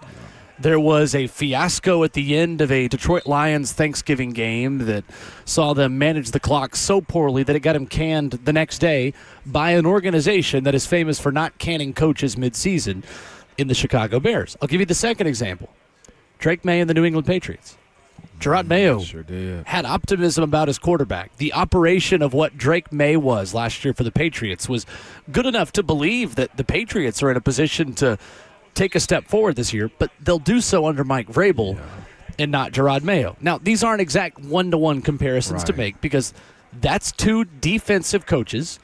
Brian Callahan is an offensive coach, and I don't get the sense that he is going to be treated the way Eberflus and Mayo were in those respective organizations. But the point stands then, if quarterback is just a part of the equation, what are the non-negotiables? What are the details? What is the tangible growth that we need to see from Brian Callahan and his staff in 2025 to believe that the direction that this coaching staff is taking this organization is the right one. Well, you mentioned those two jobs with Eberflus and Mayo real quick. I'll get your answer in a second. But, like, that is something that Coach Brian Callahan cannot control, too. Who else is available? Like, to be real, we spoke offline just a little bit about if a Mike Tomlin became available, it's nothing he could. I say it's an easy decision. You know what I'm saying? Like, availability of somebody out there should be equated into it, too. And, two, I think we could play the hypothetical game. Yeah. Like, if Mike Vrabel is not available, is Gerard Mayo still the head coach of the New England Patriots? You know what I'm saying? It's difficult to know a definitive answer on that, but I'd say his odds are definitely better. Right, exactly. So what's something tangible, Will, you said that needs to look like it's good? Come from behind wins. I think it's I think that's a good start. Flying, like, come behind wins. If you show that your team is in a never quit mode, you know what I'm saying? Not every loss is going to be created equally for this team. Exactly. Right. It's that part of it, man. It's competing on your schedule with either like teams or like quarterback situations. Like, I know Bo Nix is a different monster right there, I think, personally. The defense is more set. The team is just better overall, and you're on the road. But if you go into that week one game, Will, and I'm throwing you in there too because you're on that team playing now. My dog is out here in these streets, man, on Saturdays. I joke, but I'm serious. You'll see a whole lot, Will. The communication with the quarterback, how the sideline is communicating. Is there strife on the sideline between this unit and that unit? Is the defense upset with the offense? Here's the thing about it. The GMs are in the stadium, too. They see this type of stuff. They'll walk down and watch how those guys interact with one another. There's a lot that happens on the sideline that the TV doesn't catch. And those tangible sideline things, Will, and how they manage each other, are the coaches collectively building a plan and adjusting on the fly. Mike Bergans and Chad Brinker have been around football for a long time. They know what adjustments look like. They know when the team has pivoted from what their original plan is. Heck, I wouldn't be shocked, Will, the way I've seen it in years past at the place I was. The GMs know the game plan for the most part. What's the approach? Because they somewhat got to communicate that stuff to those guys. So if you see them deviate from the plan to do something that's outside the norm, they'll know. He can't look like Coach Callahan is and his team, like lost puppies on Sunday. Sure. You can't have that. Despite the wins and losses, and here's the other part I'll add to it too, there's the ability to still get wins out of that also. I think he's suppressing the idea that I got to win, or there's a number that the head coach got to get to make sure he's safe. That is the thing I think I want to speak as clearly to Titans fans as I can about. I don't think there is a win total that definitively tells you anything about this team, because not every 5-win season is created equally. Not every 7-win season is created equally. I mean, think back to the Titans just a couple of years ago, who are sitting at 7-3 and in good position to win the AFC South, and then rattle off 7 straight losses, and all of a sudden the trajectory and the stock price of Tennessee Titans football is lower at the end of the season than it was at the beginning of the season. I think when you look at this team, I think about a couple of different situations and rebuilds that have worked in this league, and we've used this example time and time again, but I think about the 2021 Detroit Lions. Yeah, man. And I think about Dan Campbell as the leader of that organization, starting off that season without a single win until December the 5th, when they beat the Minnesota Vikings by 2. And they rattle off 3 wins in their last 6 games, including 2 out of their last 4, with wins over the Vikings, Cardinals, and Packers to end the 2021 season. The trajectory was pointing up. Right. The stock price was higher at the end of the season on the Detroit Lions in 2021 than it was at the beginning of the season. You can't tell me that if Brian Callahan and this organization and his coaching staff rattles off some wins in November and December, mind you, when the schedule is a lot more favorable, right. This team does not leave the city of Nashville to play an NFL football game in the month of November. That is the runway towards us really having confidence in what this organization is, and having confidence in Cam Ward taking steps in the second half of his rookie season. That is where I feel like the season really begins. That is where Mike Borgonzi, when he tells Jeremy Fowler, I'm not big into expectations, I want to see growth. I think that's the first part. How are you in November and December when the schedule gets a little more favorable? The second thing, though, I think, Ramon, that Callahan's talked about recently, where I think we need to see growth in this team, is the penalties. Yeah. Titans were the fourth most penalized team in the league last season. The other day, they had a team period where they started 1st and 10 and were quickly in 1st and 15 based off of a couple of penalties to begin a team period. They got to start putting their money where their mouth is on the little details. And Brian Callahan spoke to the media and said, we are charting everything. We are going through in film about how many penalties did we have in practice today. Like the self-inflicted negatives. That's been a really big buzzword and talking point within that building this offseason. Well, now it's time to start showing us that the way you have been attentive towards the self-inflicted negatives matters. And so far, we haven't seen this team grow beyond the penalty issues and the self-inflicted negatives that hung over them in 2024. That, I think, is one way we see tangible growth and measure success for the Titans in 25. You saying don't be bad and make yourself worse. Don't beat yourself. Yeah. I think that is one area where an NFL team can tell the value of coaching. If you beat yourself, it is an indictment on the coaching staff. It legitimately will. Like, I've played against bad teams, and it could be a team that was just having a down year, but they couldn't get out of their own way because of penalties, because they got a hot head on one side. Look, we going to get him. I promise you. It may be in the third quarter. He going to give us a penalty that we want, and here we are clapping on the field because he gave us a penalty that he wanted. It may be the quarterback under pressure. He can't handle it. Like, it's going to be something on an offensive lineman, hands to the face. It's always those bad teams will, even if it's for 1 year, that cause themselves to sink further, and I feel like that was the story of last year too, was in games where you felt like you were a part of it. It's a penalty on special teams, right? It's a block punt on special teams. It is a holding call because you had a turnstile at those positions. When this team made mistakes last year, they were making big mistakes. All 15s and 10s all the times, or the ball going back to the team on the to the opposing team because you had a DPI. Like, it's those moments right there, man. You mentioned something. I don't want to correlate one to the other, but this is probably as best of a scenario I feel like we can give here in this state that people hate to compare, but it's comparable. The 21 Tennessee Vols had a lot of the same storylines. Lost early to a Pitt team that had a first-round draft quarterback in Kenny Pickett, right? But you competed. You saw what it could turn into. You lost to an Ole Miss team that you said, I felt like being at that game. Yeah, right. I was like, yep, it's close. They lost close a lot. They lost close a lot. And that, to me, 7-6 season, nothing to really write home about, but at least gave you the idea. Right. There was a proof of concept. It was a proof of concept. Heck, even in Tuscaloosa, that score looked really lopsided. But Tennessee, for the first time in forever, in Tuscaloosa, was in that game against Alabama and lost 52-24, just got away from them. But then you saw the gap. Right. The gap is what Coach Brian Callahan, what Bergonzi and what Brinker have said. It's not a talented squad. Right. I can live a life knowing that, look, we got the Tennessee fighters at this point. You know what I'm saying? Like, if we're going to scrap every single play until we tire ourselves out, I'll live that life more than me just holding penalties, turnovers, looking bad and looking unprepared. That is a different story right there. That's, Will, to your point. That's how you get fired, when the wins and losses don't matter as much coming from the GMs or the or the front office. That's the problem where I feel like Coach Callahan's got to get past. At the end of the day, it's going to be hard for us to judge pressure, job security, to judge all of the things that surround this coaching staff and its security in Nashville without being in the building and seeing how they operate with a lot of new faces. Yeah. With Mike Bergonzi, with Reggie McKenzie, with Dave Ziegler, with kind of the Fab Four front office, right?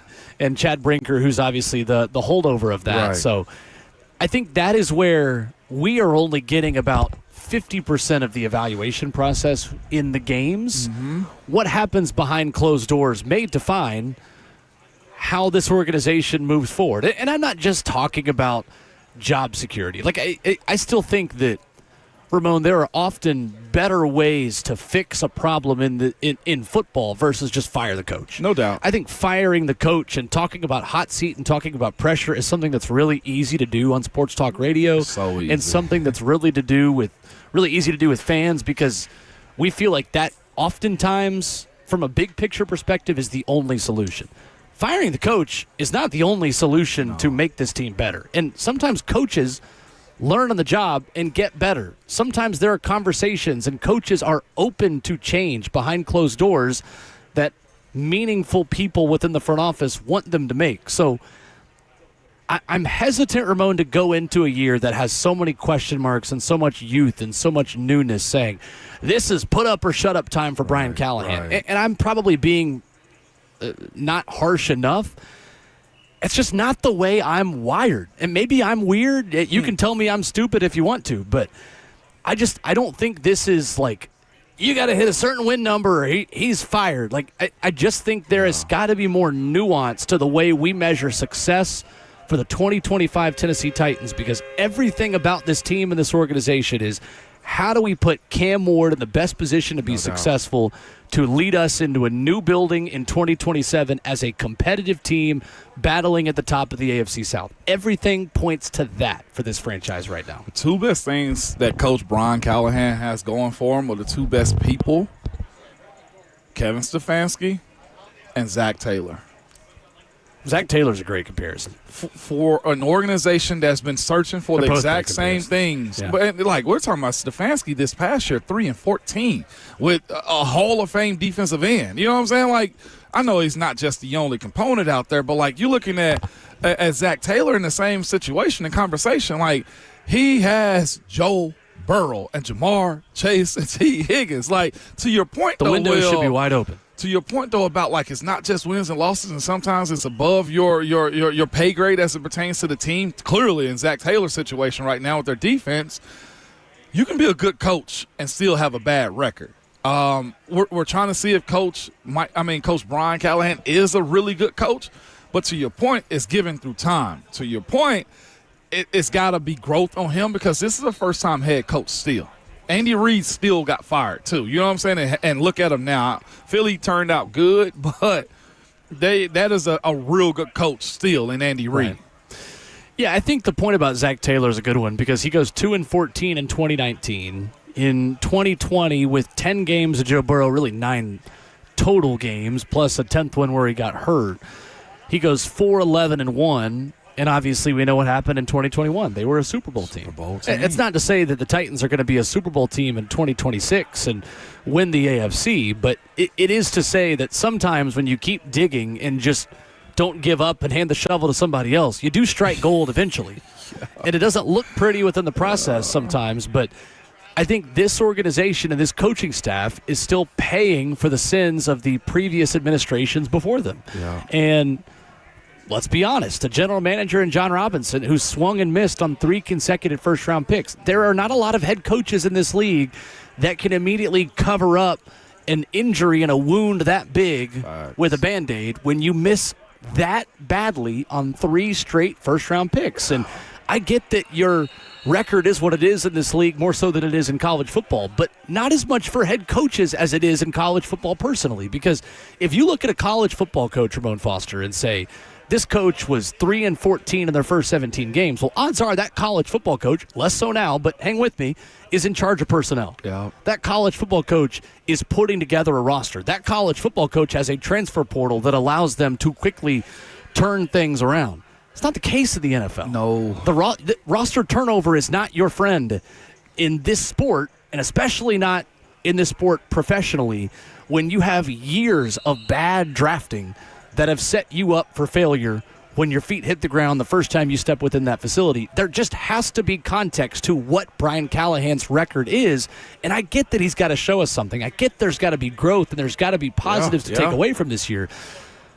But, man, he's not got a lot to work with. And, I mean, they're relying on 2 fourth-round pick wide receivers that are going to be starters for most of this season. Yeah. There are not a lot of teams living that life in the NFL right now. Oh, no, it's not. And to that point, too, man, Coach Derek Mason brought that up here at Middle Tennessee State, too. What you're hoping will, with given time, those young guys become old guys. Gunnar Helm in year 2 is a whole lot better. It's the hope. You're hoping Jarvis Brownlee Jr. takes that step himself. You're hoping James Williams Sr. takes that step. You know what I'm saying? Like, you can try to piece it together with free agency and stuff like that.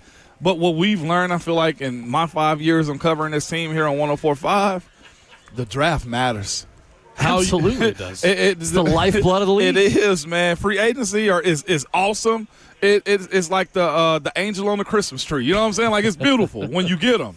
But I love the ornaments, man, from time to time. I like that old Rottweiler ornament I got on my tree and the lights. You know what I'm saying? Like, I'm into that. We can change the angel or the star on top of the tree. The ones that we have year in and year out matter, man, that we bring in. 615-737-1045. What kind of patience do you have for the Titans, for this offense, for the head coach, Brian Callahan, for the 2025 season? You can let us know as well in the F&M Bank chat, Facebook Live, YouTube, Twitter, or Twitch, where we stream the show. Thank you, Kirby Allen Kirby, adding Don Davenport's Twitch, please. Coming up, Steve Palazzolo of the 33rd team was in studio yesterday. I thought he made a really interesting point on when we can start being concerned if Cam Ward has some bad days. We'll talk about that coming up next.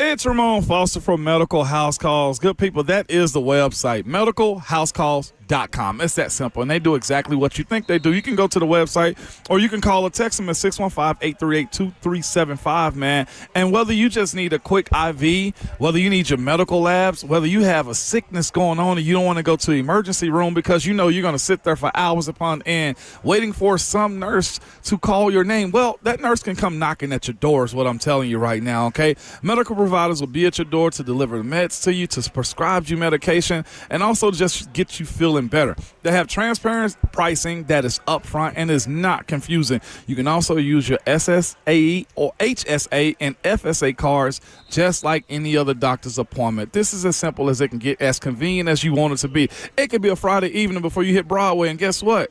You want an IV just to get yourself together so you're not tired, or the day after, however you want to do it, man. They do all the things you need them to. For a flat fee, you get an evaluation, full exam, treatment plan, and prescriptions if needed. Also, the website is medicalhousecalls.com, or call or text them at 615-838-2375.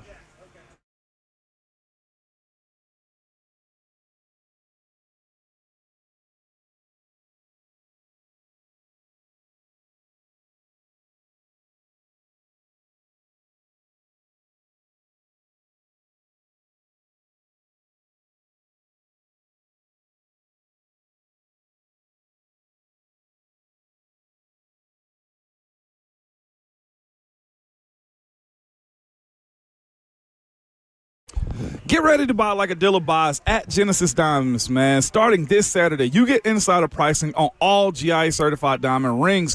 20% off. That's an extra 20% off an already ridiculously low price store, okay, and deal. And this year, all lab-grown diamonds are also included in this. So you can choose from a lab-grown or a GIA certified natural diamond and get 20% instant savings from a half a carat to 20 carats. Every shape, every style, from rounds, ovals, radiants, cushions, pears, emeralds, princess cuts, all handcrafted and set to perfection in a gorgeous Genesis setting. This is Genesis' most popular annual event. Smart buyers know the value doesn't get any better than this, okay? But hurry, this is a limited time offer, and it starts this Saturday morning when the doors open. Genesis Diamonds makes getting the perfect engagement ring more affordable than ever. Don't be surprised also to see other jewelers scoping out these incredible deals. It's the Genesis Diamonds Diamond Extravaganza, an extra 20% off stunning GRA and lab-grown diamond engagement rings starting this Saturday. Only at Genesis Diamonds. See store for details.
Ramona Willow, 104.5 The Zone is fueled by Scooters Coffee, live for the Borough at Middle Tennessee. Blue Raider Football Media Day, 615-737-1045. The question before the break, how do you measure success for the 2025 Tennessee Titans when the GM says he's not really big into expectations? He wants to see growth, according to ESPN's Jeremy Fowler. I thought this was interesting yesterday, Ramon, from Steve Palazzolo of the 33rd team who is in studio. We asked him about when it's okay to be concerned when the bad days start to stack up for Cam Ward. Yeah. Steve Palazzolo essentially told us that might not really happen until a year or two down the road. This was Steve in studio yesterday. Maybe a year or two down the road. I mean, that's why I'm saying, look, we might not know. So there's reports with Justin Fields, in Jets camp, and a reporter will say, Fields, throwing the ball pretty well, but still working a little slow through reads and this and that. And it's like, all right, that's been 5 straight years for Justin Fields. That's just kind of how he has played. He has not played on time that well, and his strengths and weaknesses haven't changed. Again, at other points, you could see in young quarterbacks like Jordan Love a couple of years ago, it was like a switch flipped 8 games into the year. I think the halfway through the year marker, it's not always perfectly clean, right? We always look, I joke on our show that players aren't like Madden ratings. We're like, year 1, you're a 78, and then you're an 80, and then you're an 82, and then you're an 85, right? You don't perfectly progress in this linear fashion. So it doesn't always work out perfectly. But I'd say by mid-season, if he's playing all these games, he takes his lumps, and then you start to see signs of life. That's one scenario. I mean, he could go out there and ball out. I remember Cam Newton. I thought Cam looked a little overwhelmed in his preseason action in 2011. They were coming off the lockout and everything. He looked like unpolished, not ready to go, and he goes out and throws for 400 yards each of his first 2 games. So who knows? On the other end, we had Zach Wilson a couple years ago, had one of the best rookie preseason games I've ever seen. I'm like, this dude's ready, and he hasn't played as well as he did in that game ever. So, man, I don't know what to do with all this information other than, hey, let's kind of wait and see. But I think by week 8, you might have an idea. If you start to see progress, that's a good sign for Ward. Steve Palazzolo in studio yesterday. That's what's difficult about this season, Ramon, is when we don't even know if we're going to get a firm answer on Cam Ward all year. Right. How are we supposed to get a firm answer on Brian Callahan all year? They're in a very sticky situation. They are, because, like you said, we can try to set expectations as down the road as we possibly can. But like I know, some people are going to see the number and want Callahan gone and probably say Cam is a bust too. Like that's just how it goes, man. And that's where I'm hoping, and Coach Derek Mason brought this up too, like the leadership has to be linear. Like it has to be everybody on the same page.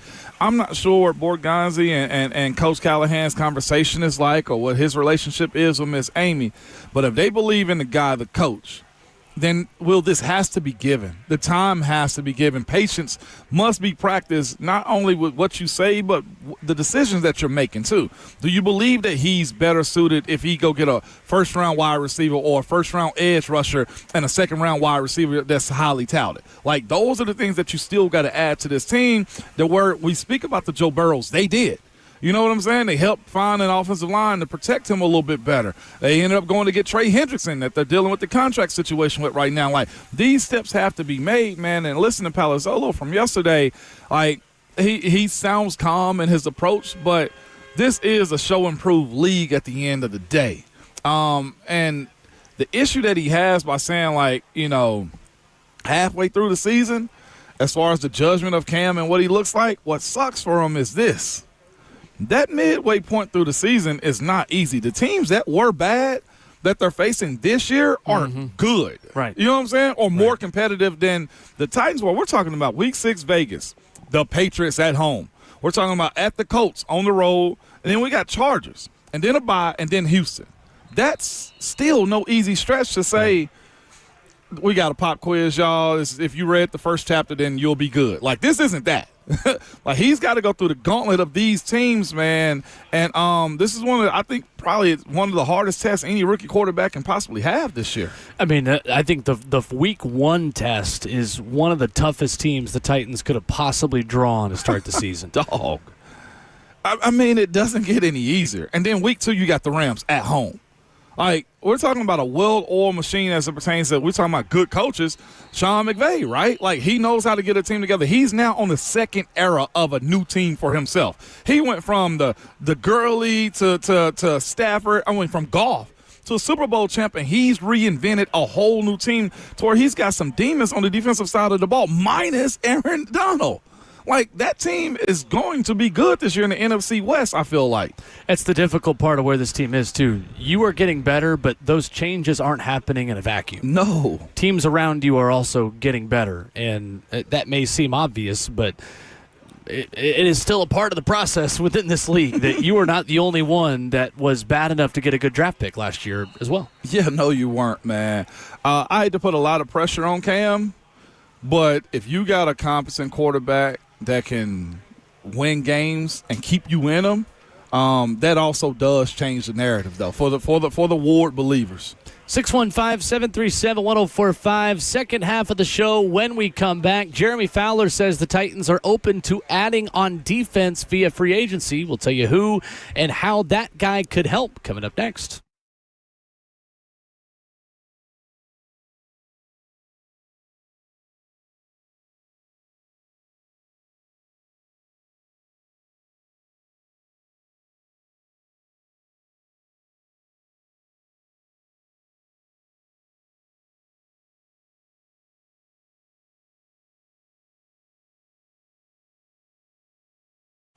Hey, it's Will Bowling. Moving around Middle Tennessee is tricky, and just because everyone wants to move here does not mean it is easy to sell your home. I want to tell you about my good friend Bernie Gallerani, who guarantees to sell your home in 30 days or less, or he'll buy it.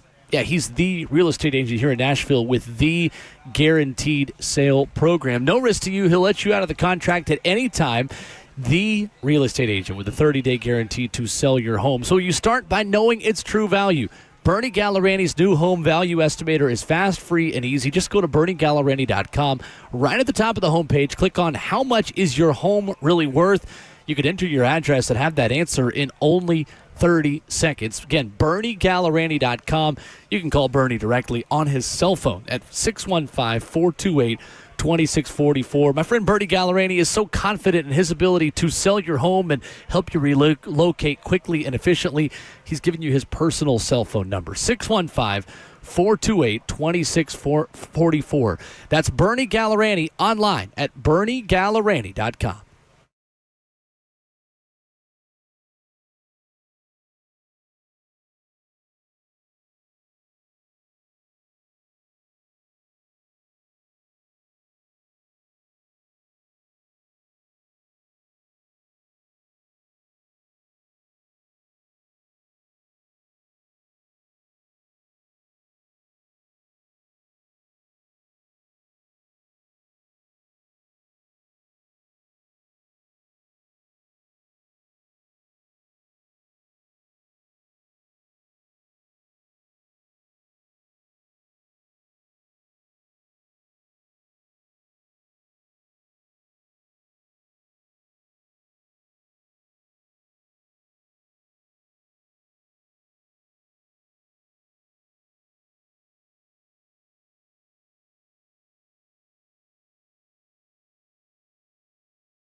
It is 8:01. Good morning, live from the 104.5 The Zone studios. I'm Justin Hawkins. The Tennessee Titans released their unofficial depth chart yesterday, and a few notables. And no surprise, rookie quarterback Cam Ward is listed as the starter with Brandon Allen as the number 2 and Tim Boyle as the number 3. James Prochet is listed as the Titans starting punt returner with Chimere Dike and Xavier Restrepo as the backups. For kickoff returner, the Titans have listed Jaquan Jackson as the starter, and Chim Dike and TJ Sheffield will be the backups. In other NFL news, per ESPN's Adam Schefter this morning, veteran quarterback and NFL journeyman Teddy Bridgewater is visiting the Tampa Bay Buccaneers today and is expected to sign, as the Bucs' third-string quarterback Michael Pratt has been dealing with a back injury and they needed another arm in camp. This will be Bridgewater's 8th NFL team and third in the NFC South, going along with the Panthers and Saints. Also a trade last night as the Philadelphia Eagles traded defensive tackle Thomas Booker, a former fifth-round pick back in 2022, to the Texans to the Las Vegas Raiders in exchange for cornerback Jacorian Bennett, a former fourth-round pick in 2023. For all your foundation repair and waterproof needs, you got to go to USSTN.com. Breaking news at once on your home for the Titans and Vols. This is 104.5 The Zone.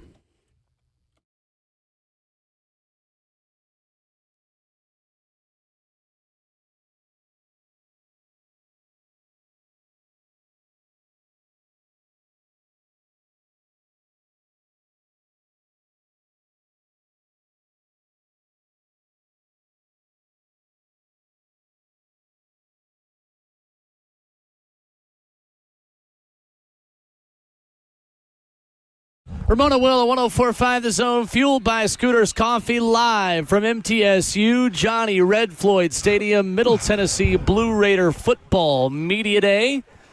Still to come this morning, VolQuest's Austin Price at 8:20, right off the practice field at Vols Fall Camp, with some nuggets on how the Tennessee Big Orange are progressing. 25 days from kickoff in Atlanta against the Syracuse Orangemen. Wow. MTSU AD Chris Massaro going to join us here at the table from Blue Raider Media Day as well. Practice going on in front of us, and we got a whole crew from 104.5 The Zone present here this morning. Ramon Foster, Will Boulding, Eki Bob, Kirby Allen, Justin Hawkins back at our 104.5 The Zone studios, and Ramon has been intently watching. He's not been giving takes on air. Not been giving too many state secrets away. You know, college coaches are hesitant to give the kind of access we have this morning, but he's been watching. I have. I'm going to just say, man, I've seen some dots, as the kids like to say. It's a dot, which means some bombs, some deep passes down the field. They may be the Blue Raiders, but they will air it out, is what I'll tell you, man. Good efficiency, too. And I know there's a difference as it pertains to, the talent and stuff, but out here you really can't tell. They got some big old dudes out here, Will. Sure. And our quarterbacks are moving. Look at that offensive line, bull hot press right there. That's what I'm talking about.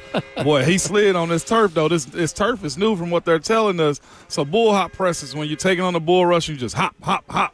His feet went out and made an A-frame, and that sucks right there. Okay, you can pull a groin doing that type of stuff, but nobody got to his quarterback, though. Yeah, you just said a lot of phrases that sounded like another language to me.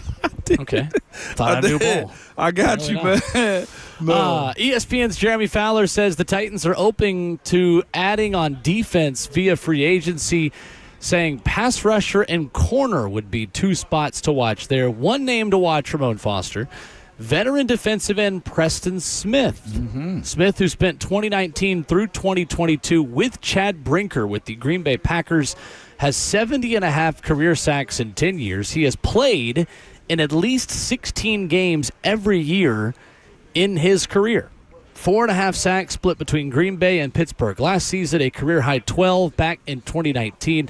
How much could Preston Smith add to the Tennessee Titans defense if he is as open to a deal as the Titans appear to be? He can help out pretty good, man. I think at this point in his career, he's a rotational piece. He's an addition more than he is the show, man. He's a part of the party. It's the way I viewed him, especially in Pittsburgh. I thought he did it well enough last year when Alex Highsmith went out for a little spell, and TJ also from time to time. He fulfilled a role I thought that was good for him. He wasn't spectacular as the Preston Smith we know of years past, but he's a guy that's going to set the edge. He's a guy that can get after the quarterback and still has the ability to stay healthy for the most part too. Will, that plays into his favor. Also, the other part that makes him so attractive to the Tennessee Titans, he's got the body type that they're looking for. He's a thicker body edge player, man. And just looking at the guys that they've signed here as of late, they've had that capability where you're not just going to run down their throats, and he's a guy that knows how to set the edge. So I like the idea if he's up for it. Now, again, a guy his age that, has made what he's made, does he want to come to a place here in Nashville that he knows is probably going to be more losses than it is wins? That's what you got to balance. What are they going to give him to make that deal that much sweeter? And they can't give him the house with the salary with the role that he's going to be playing. But for this team, that's a real good idea. I was excited last year when he signed with Pittsburgh, but he didn't have that same go and get that you need, man. But as far as setting the edge, he was fine, real good.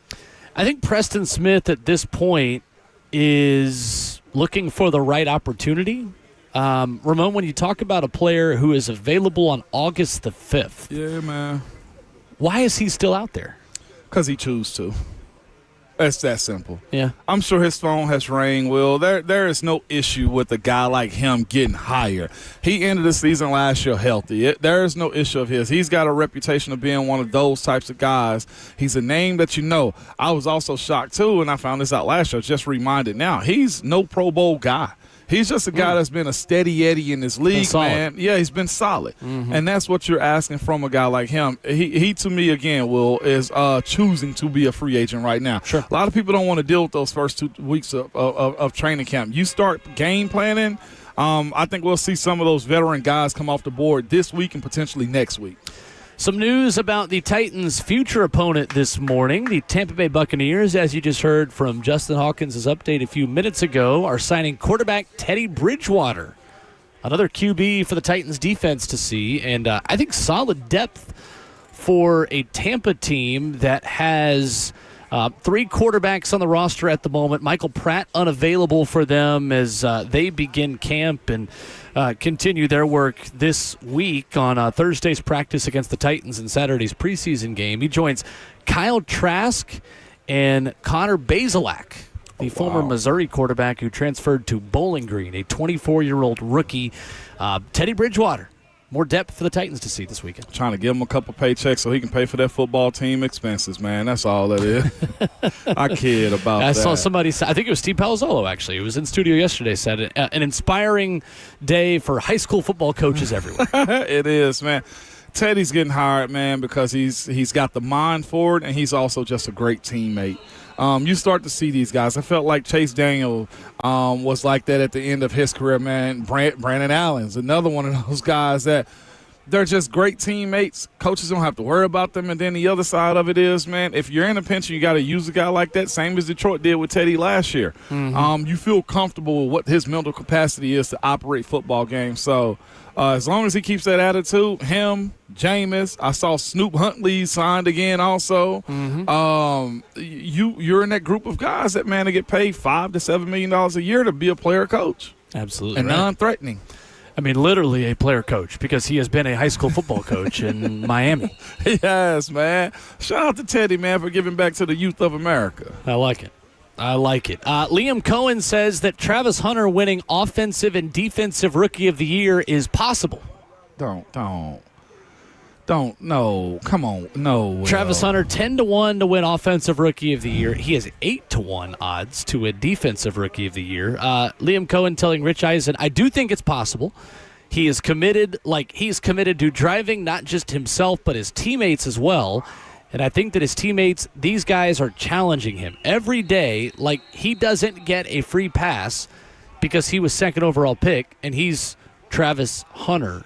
The point being, for Travis Hunter and for his head coach to say that Travis Hunter has a chance to be Offensive and Defensive Rookie of the Year, it implies that he is going to be at least more than just a part-time player on both sides of the football. Is that the smartest way for Travis Hunter to begin his NFL career, Ramon Foster, in Jacksonville? Year one, it'd be okay. I think it's fine in year one, man. See what he's made of, how much energy he's going to have to be able to do this type of stuff. It's just that you would hate to see a player like him that has the ability to have that greatness attached to him be run down. You know what I'm saying? Like, the body's going to do and shut down whenever it feels like it at some point too. And like to have a guy for 8 to 10 years instead of 12 or 14 is a different conversation. You know what I'm saying? So if they feel like he's the best bet for them to win and putting him on the defensive side of the ball, kudos to him, Will. That's just a lot of physicality.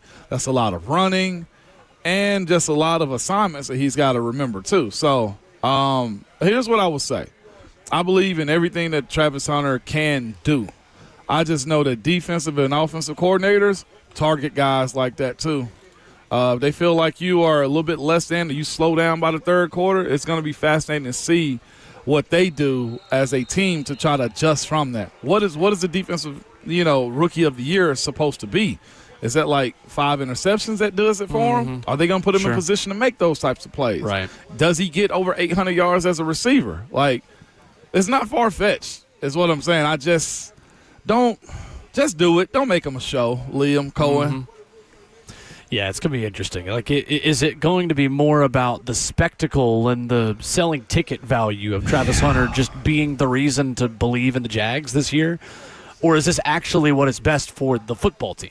Because that organization got Hall of Famers. That organization has won games. They've had players be there before. Trevor Lawrence is one of those top 12 to 15 quarterbacks in the league. Like, I'm more worried about what he can do, Will. Right. You know what I'm saying? Like, sure. Travis Hunter's a show, though. I also saw that Colorado, his alma mater, is selling his jersey in their bookstore. Selling his Jags jersey. In their bookstore, yeah. I mean, so the Jacksonville and Colorado are, lock and step whenever it comes down to their playing about Travis. I get it. Meanwhile, Shador is QB4 in Cleveland. Yeah, on the depth chart. That's crazy. Yep. I don't know. And they're signing Stu Huntley because Dylan Gabriel and Kenny Pickett are both hurt. I saw Dylan Gabriel snaps too. Questionable. Yeah, it's that time of year, but it is. Sure. I mean, he's a day 2 quarterback pick as a rookie. We take that as a grain of salt too because that's one clip. Defense is always ahead of the offense this time of year. Yeah, but these narratives of pro Shador or pro Dylan Gabriel is also out there too. So I don't look at it. Well, these narratives of Cleveland ever being more than incompetent are also what they are. You said it, not me. Coming up, VolQuest's Austin Price will join us. Vol's Fall Camp Nuggets. Are there any scholarship receivers left in Knoxville? Austin Price is at practice. He'll tell us coming up next.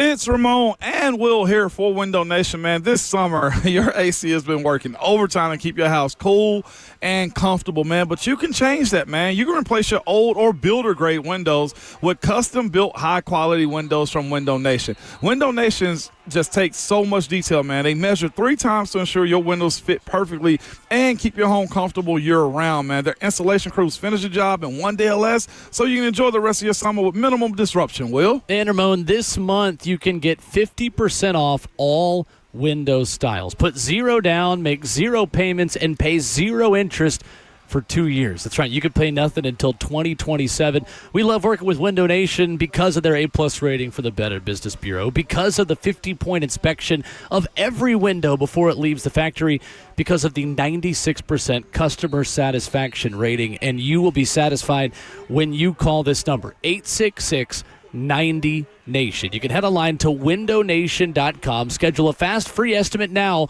by going online, windownation.com. Give them a call, 866-90-NATION.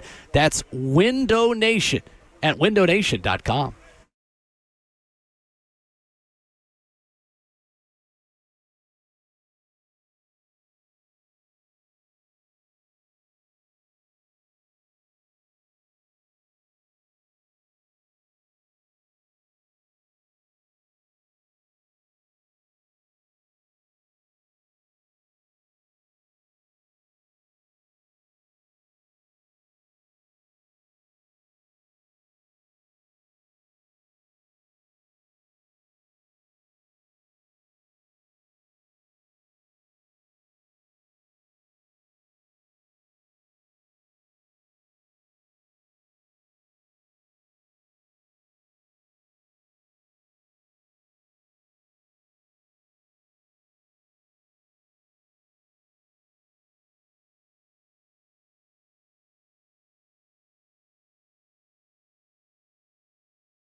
Tuesday morning on Ramon and Will, fueled by Scooters Coffee, continues from Johnny Red Floyd Stadium on the campus of MTSU from Blue Raider Football Media Day. Alongside Ramon Foster, I'm Will Bowling. Shifting gears to Knoxville, discussing Vol's fall camp with our good friend Austin Price of VolQuest and On 3, who joins us this morning. Fresh off the practice field, Austin. What's going on? Good morning. I know. I walked out of there 30 seconds ago, guys. 30 seconds ago. I love it. See our customary 0, 1, and 2 with some stretch, and, it was good stuff this morning on a Tuesday morning. Routes on air. Beautiful stuff, Austin Price. So what is the takeaway from today, Austin? Anything stand out to you? Any nuggets we should know as Tennessee gets done with the open portion of practice?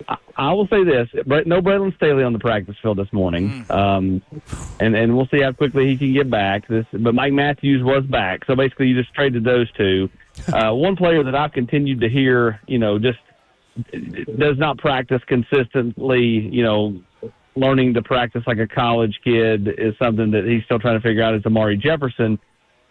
Amari Jefferson got a ton of praise this morning, and if I'm him, it's really go time, right? I mean, like, you have all these opportunities in front of you to go and showcase it, and he got quite a bit of praise on the practice field this morning. So that, to me, is good to see for Amari, because he's trying to, to get back in the thick of things. He's in a white jersey and not in these no contact and yellow and red and every other color of the rainbow, to this point. And so to get some praise for him, I thought was good from the offensive staff during a red zone period where they were throwing routes on air to the end zone and those type of things.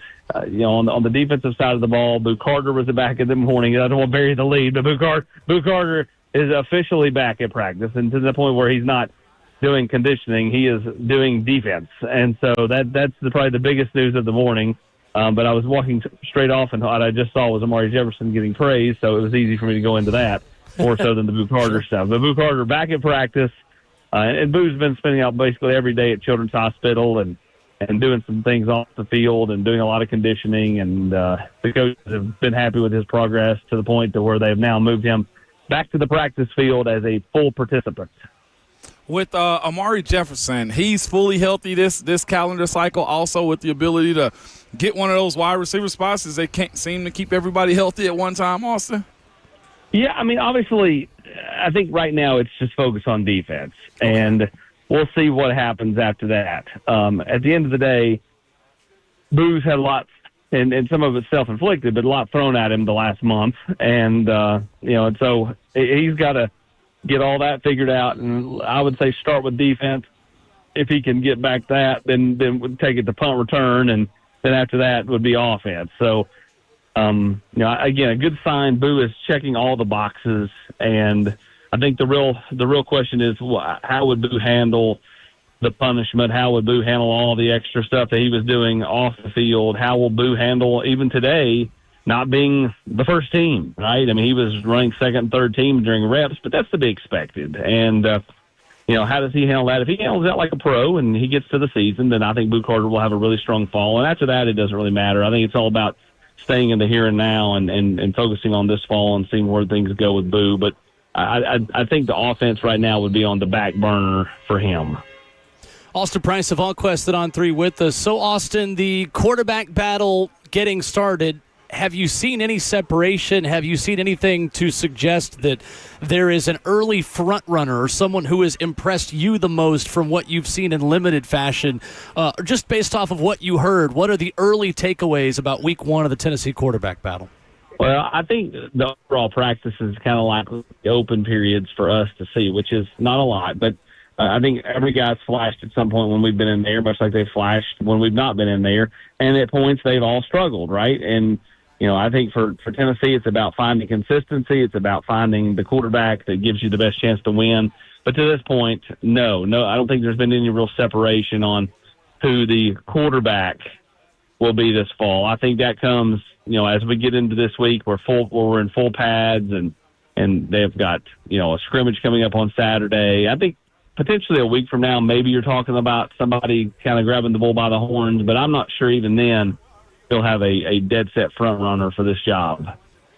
Austin Price with us this morning at VolQuest. Austin, are the two guys, Jake Merklinger and Joey Aguilar, as we talk about this competition right now, or does George McIntyre have his hat in the pile also? He certainly has an opportunity, and I think a lot of that boils down to how much does George get reps with quality players. In the spring, before the spring game, I'm not sure George was throwing to anybody that was not a walk-on or not somebody that was a true freshman. And now I think, I think the distribution of reps will determine, how real his opportunity is. And again, we're not going to know that because we're not in there for a lot of that stuff. But right. I think for George, I continue to be told he is absolutely in the race, but I still would consider him option 3 just because of weight, experience, all those things. I still think what makes the most sense is Joey Aguilar, but Aguilar's got to prove that he can run the offense and got to prove he can do it. And Jake Merklinger's got to prove he can do it as well. Both of them, now Aguilar doesn't have the experience in the offense, but he has the experience overall, and of course Merklinger's the flip of that. Who can present the best case over the next couple of weeks to be Tennessee's starting quarterback? I'm intrigued to watch it, or at least hear about it. We won't get to watch anything, but I'm intrigued to at least hear about it, just because it's the first real quarterback competition we've had around here in a while. No doubt. The spring transfer from Colorado, Colton Hood. This wasn't just hey, there's an open spot. There seems to be also an opportunity for him to come in and have some impact from the stuff that I've read from you guys, man. Where is he at right now in this summer camp? Well, he's the starter opposite Ricky Gibson, and if and when Jermod McCoy returns, then I think he would kind of be the flex guy that could play some nickel to spell Boo, could spell Ricky, could spell Jermod.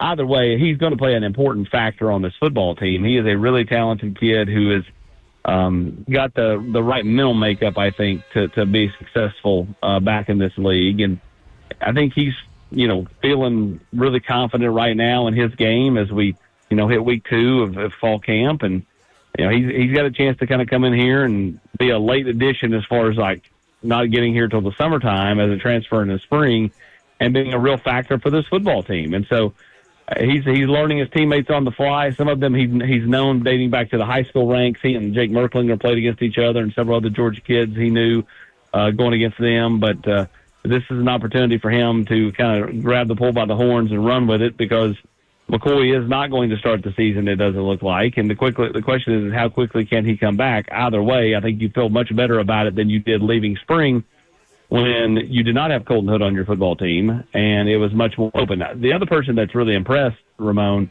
at that spot has been Ty Redmond, the true freshman from Atlanta. He is today running opposite Colton Hood because there was no Ricky Gibson on the practice field when we were out there. So he's continued to make an early splash early in fall camp. Austin Price of VolQuest on 3, our guest, as he is every Tuesday at this time on Ramon and Will. Austin, what have you thought about the freshman receivers and Travis Smith and Rodarius Jackson? I know Josh Heupel's message has been nobody has time to be young. With so many opportunities at that position, how have you been impressed by or just noticed those two in their first full fall camp? Yeah, for Travis Smith and Rodarius Jackson, it's about, as Hubs would call it, stacking days. That's his phrase of the month, apparently. He says it continuously. Stacking days and building on what they did in the spring. And both those two and Joakim Dodson have continued to impress, and they're going to have to play. They can't hit them. There's no freshman wall. There's no option for a freshman wall. They better blow right through the wall, or Tennessee's going to have a tough time. I mean, Brazel's not really seen the practice field, so to speak, to this point. I mean, he's been out there a little bit when we leave, I think, to get through some acclimation days. That way, when he is cleared to go, he's a full go and doesn't have to sit there in a jersey and nothing else for a couple of days. And then, Mike Matthews missed a practice. Braylon Staley missed today's practice. I mean, it's not an ideal situation, which is why, Lamari Jefferson getting praise on the practice field this morning, potentially having his best practice at Tennessee, is a great sign for Tennessee. And again, I think for Amari, he didn't play last year at Alabama. I'm not sure how much he really learned his freshman year at Alabama. He's still you almost have to treat him like he is a true freshman as well in a lot of ways. And so he's trying to figure things out. He was limited during the spring due to the hip stuff. He's been slowed in fall camp, but today was his best day. So all these younger receivers or inexperienced receivers they don't really have an option. It's go time. They're throwing them in the deep end, and they've got to swim. Austin, what does that competition look like up front, and how do you feel about this offensive line now 25 days out from kick with Sam Pendleton inside, with Wendell Moe, and then kind of another spot at guard open? What can you tell us about that competition and how it's unfolded through the early days of camp? Yeah, I think for Tennessee, they're trying to find who their center is going to be. Is that going to be Sam Pendleton? Is that going to be William Satterwhite? Then it dictates off of that, because I think if you're talking about who is if Pendleton is your center, then who's your guard? If it's Jesse Perry, Perry will be at right guard alongside David Sanders. Moy would be beside Lance Hurd at left guard. If it is Sham Umarov, then Umarov, I think, would be at left guard. Moy would be at right guard beside David Sanders. So right now it feels like Jesse Perry has the most momentum in this battle to see who the guard spot's going to be, pending the center decision, which, again, is between Satterwhite and Sam Pendleton. If Pendleton does not win the center job, then I think it's very possible he is your starting guard alongside whoever they did. I don't know how they'll divvy it up at that point, because they've not really practiced him at guard when we've been out there to see kind of is he running at right guard or left guard if he is at guard. Either way, I think he could probably cross-train either position. But I think it all starts with the center spot. I continue to feel good about the offensive line. I said that dating back to the spring. I think this is going to be a more formidable unit. I like Jesse Perry a lot. I think he can be a really, really good player in this offense. David Sanders has put on the necessary weight. Lance Hurd seems like he's lost the necessary weight.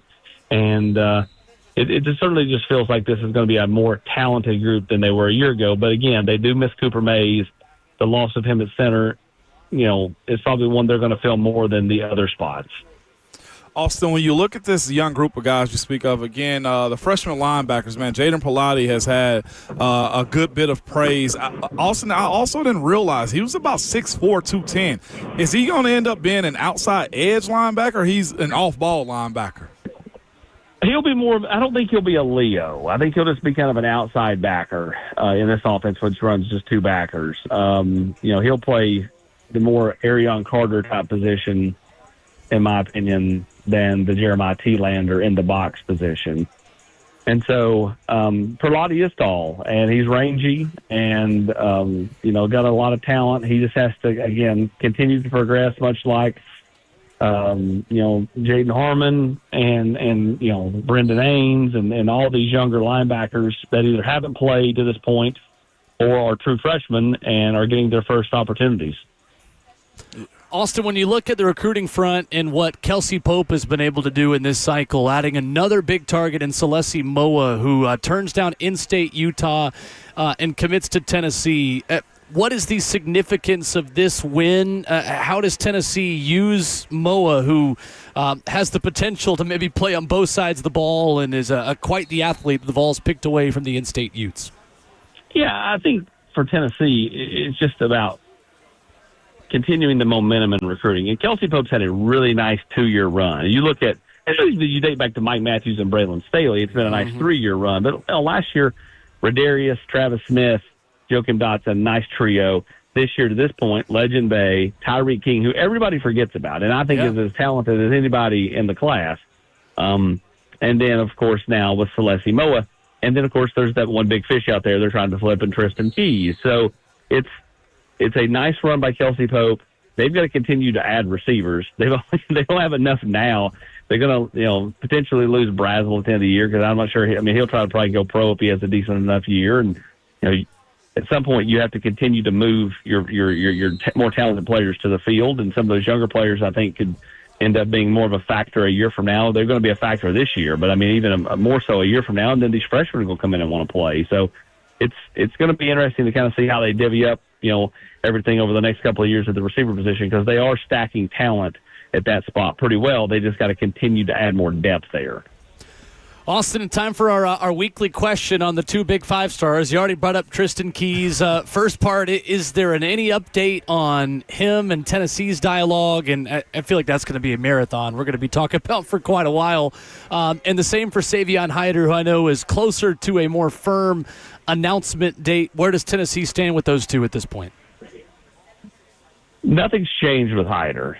He's laying low. I said last night on our website, any chatter out there about him, you have to take with a grain of salt, and that includes anything I'm hearing, just because he does not talk. I mean, he does not talk, and his family lays low, and they want it that way. They don't want it out there. So there continues to be a lot of good vibes around Tennessee with him. Michigan obviously feels good, too. It's a two-team race. It's been a two-team race, and we'll kind of see where things go. What is it, the 18th, 19th, whatever day he's committing. I forget which day it is. I got kids, man. I sleep. Don't sleep enough. And so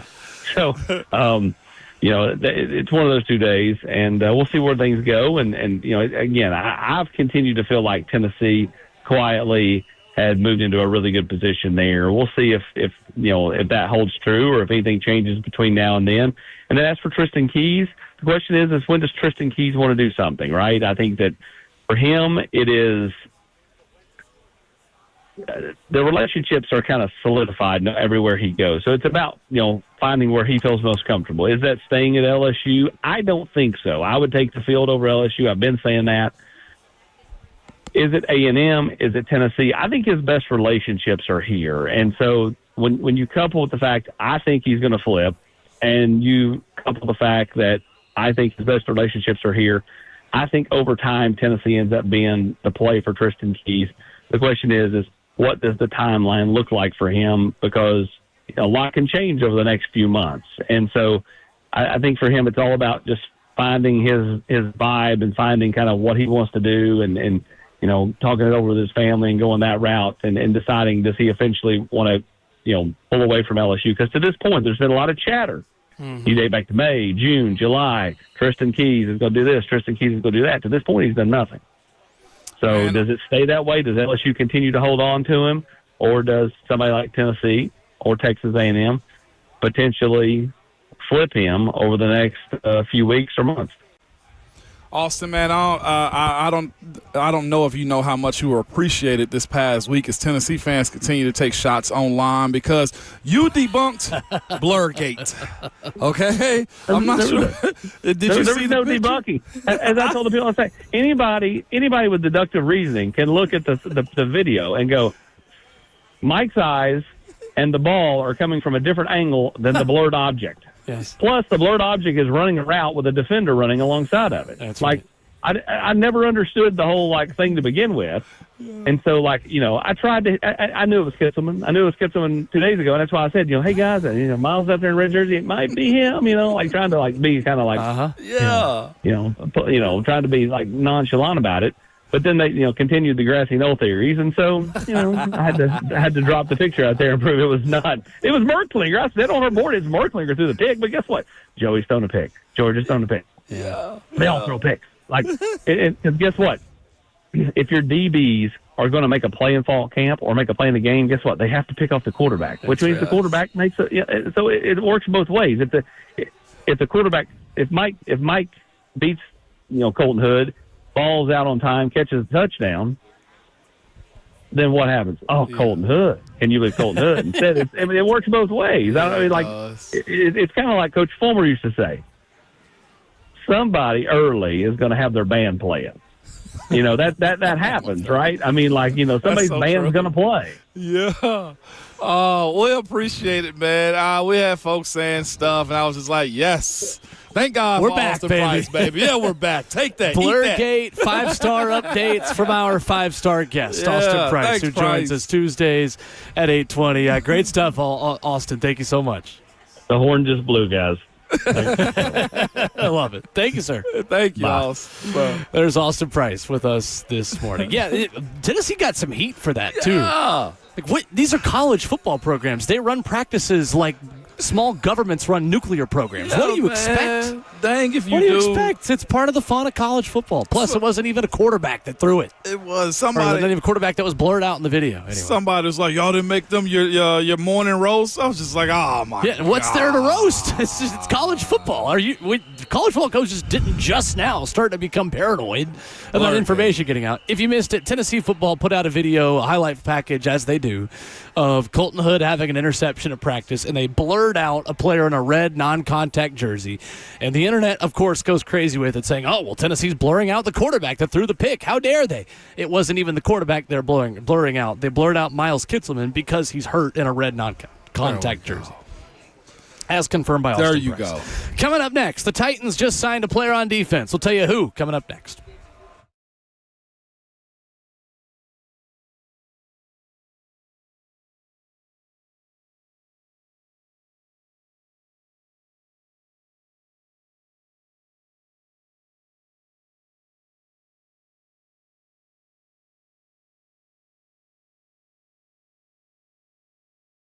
Did you know that up to 50% of the air you breathe in your home, well, it comes from your crawl space? Have you ever looked in your crawl space? I get it. Most of us don't even want to know what's in there. But moisture in your crawl space can create unhealthy issues that can make their way into the air you breathe every day in your home. It's Ramon Foster, but this is where United Structural Systems can help. USS has been keeping homes dry and stable in Middle Tennessee since 1994, so you know they aren't going anywhere. Help control moisture and musty smells with mold treatment and crawl space encapsulation that comes with the USS guarantee. Encapsulation helps reduce high humidity in your crawl space. It also helps deter mold and mildew and protects your crawl space from pests and wood rot. So turn your crawl space into a healthy space. Reach out to the company I trust, man. That's United Structural System for all your foundation repair and waterproofing need. You can go to their website at ussTN.com. That's ussTN.com, or call them 615-488-7855. United Structural Systems.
Ramona Willow, 104.5 The Zone is fueled by Scooters Coffee, and they are locally owned.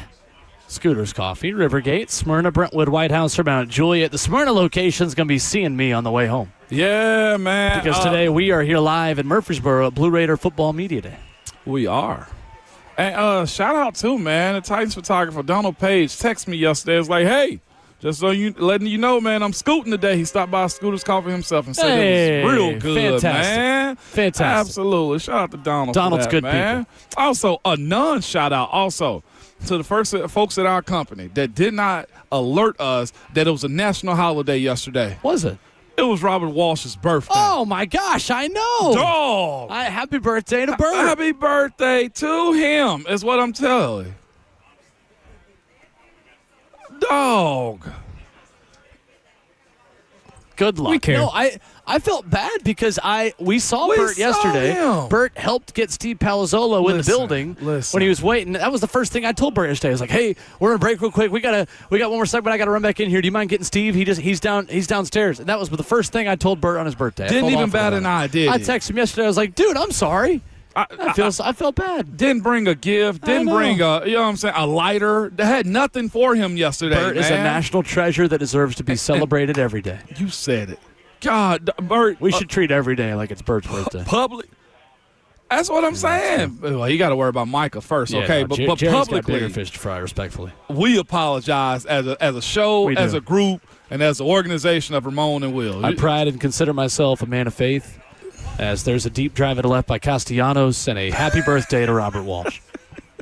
The Titans have made a signing this morning, bringing in a former New England Patriots and Pittsburgh Steelers safety, Joshua Bledsoe. A little bit of secondary depth. Jeremy Fowler said yesterday at ESPN.com to expect the Titans to be interested in edge Preston Smith, as well as maybe some corner depth. Safety depth. Surprising at all to you, Ramon Foster? No, not at all, man. You got guys that are young and in between. I doubt, man, Amani Hooker get a ton of work.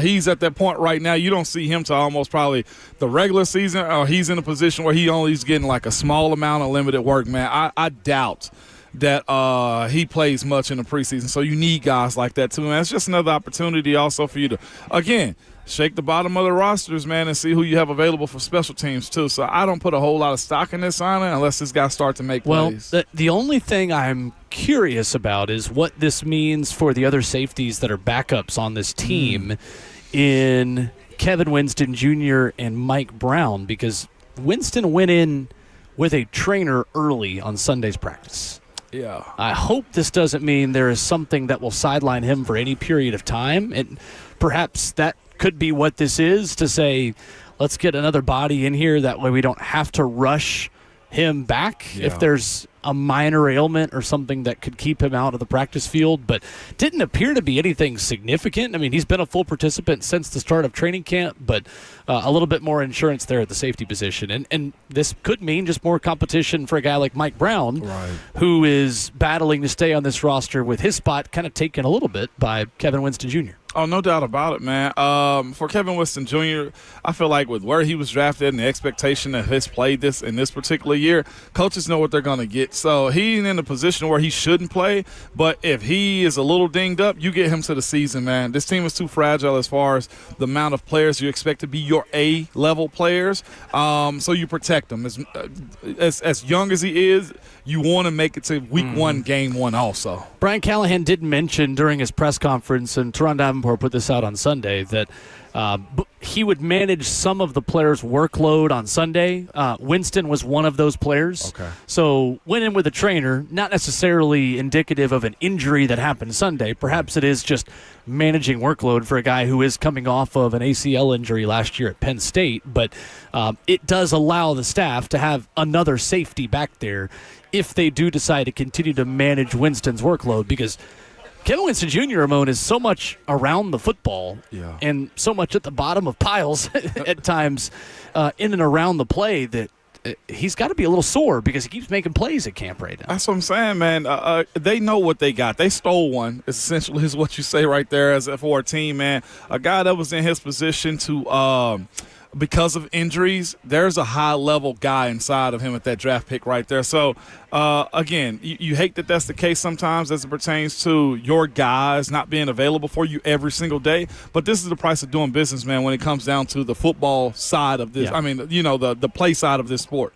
At this point, I would expect Joshua Bledsoe to be a camp body. A 6th-round pick of the Patriots in 2021. He's played in 4 NFL games since then, none since 2023. And he spent 2024 in the UFL and signed with the Steelers in January. He was released in June. A player with an outside chance of making the roster. But at this point, Ramon, it is a part of the process. The roster churn, the bottom of the roster, the bottom of the 91 that continues to rotate and churn. And you got to have 91 to have camp. Really 90, but with Thomas Odukoya, 91 for the Tennessee Titans. Yeah, it's just good stuff, man. I can't wait to see Kevin Winston Jr., though. He's one of the more highlighted guys that this team can look forward to the future with, man, if he stays healthy. 615-737-1045. The Titans have an unofficial depth chart. What is the most interesting Titans position battle entering another week of practice and a Thursday practice with the Tampa Bay Buccaneers? We'll talk about that coming up next.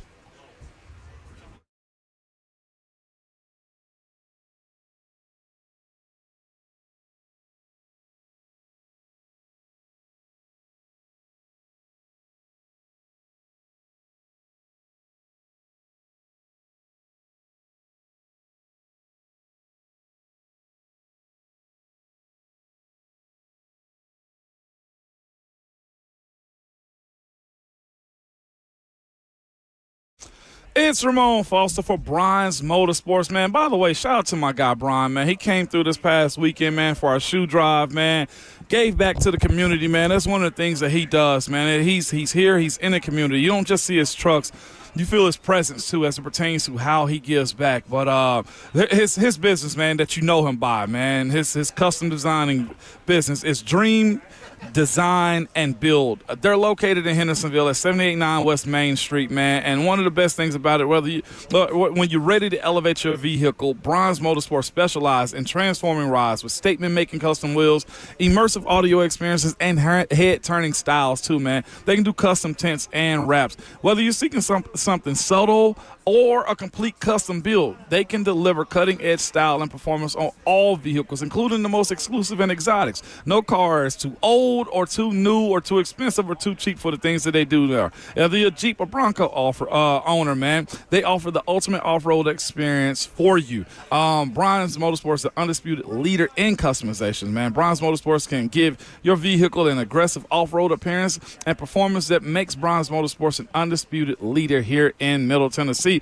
And I'll be quite honest, across the Southeast in general, man, he does a lot of work. So if you are in the business of wanting your vehicles customized, it can be something simple as far as tint, wheels, whatever. Just go to briansmotorsports.com or visit one of his Instagram, Facebook, or Twitter at Brian's Motorsports.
It is 9 o'clock. Good morning, live from the 104.5 The Zone studios. I'm Justin Hawkins. In Tennessee Titans news this morning, as first reported by Jordan Schultz, the Titans are adding depth to their secondary as they are signing former New England Patriots and Pittsburgh Steelers safety Joshua Bledsoe. Bledsoe was a sixth-round pick to the Patriots in 2021. Bledsoe spent time in the UFL in 2024 and signed a one-year deal with the Steelers this past January, but was released in June. In other NFL news this morning, per ESPN's Adam Schefter, veteran quarterback and NFL journeyman Teddy Bridgewater is visiting the Tampa Bay Buccaneers today and is expected to sign pending his physical. This will be Bridgewater's 8th NFL team and 3rd in the NFC South, going along with the Panthers and Saints.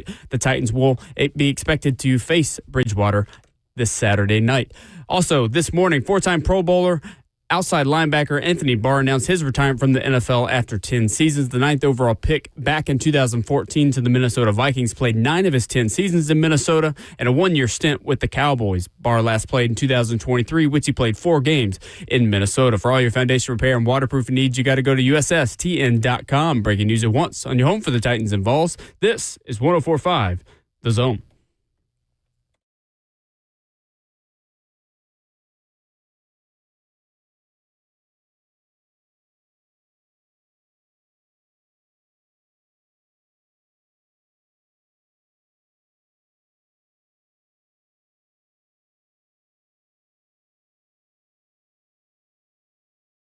Away we go into the fourth and final hour on your Tuesday morning. Ramon and Will is fueled by Scooters Coffee on 104.5 The Zone and streaming live on 104.5 The Zone TV. Scooters Coffee is right down the road from us, and odds are it's right down the road from you.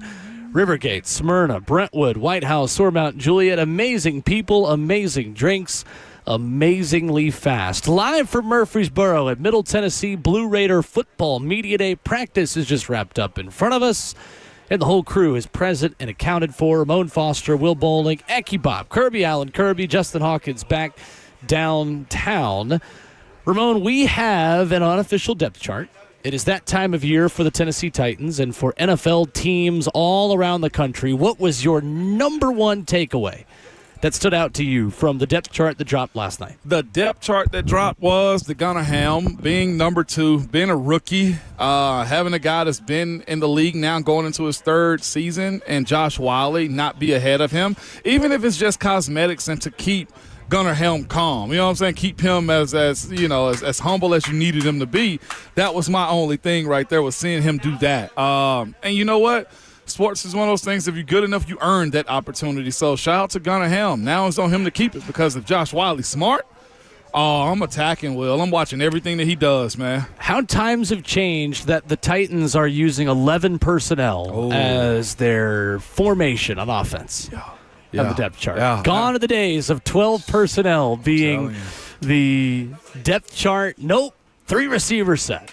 Calvin Ridley, Tyler Lockett, and Van Jefferson, the starters at receiver. Immediately behind each of them, Bryce Oliver, who feels to me, Ramon, like a lock to make this roster at this point. We've said it. Maybe we're missing something happening behind closed doors. From everything we've seen and heard, Bryce Oliver is making this football team at wide receiver.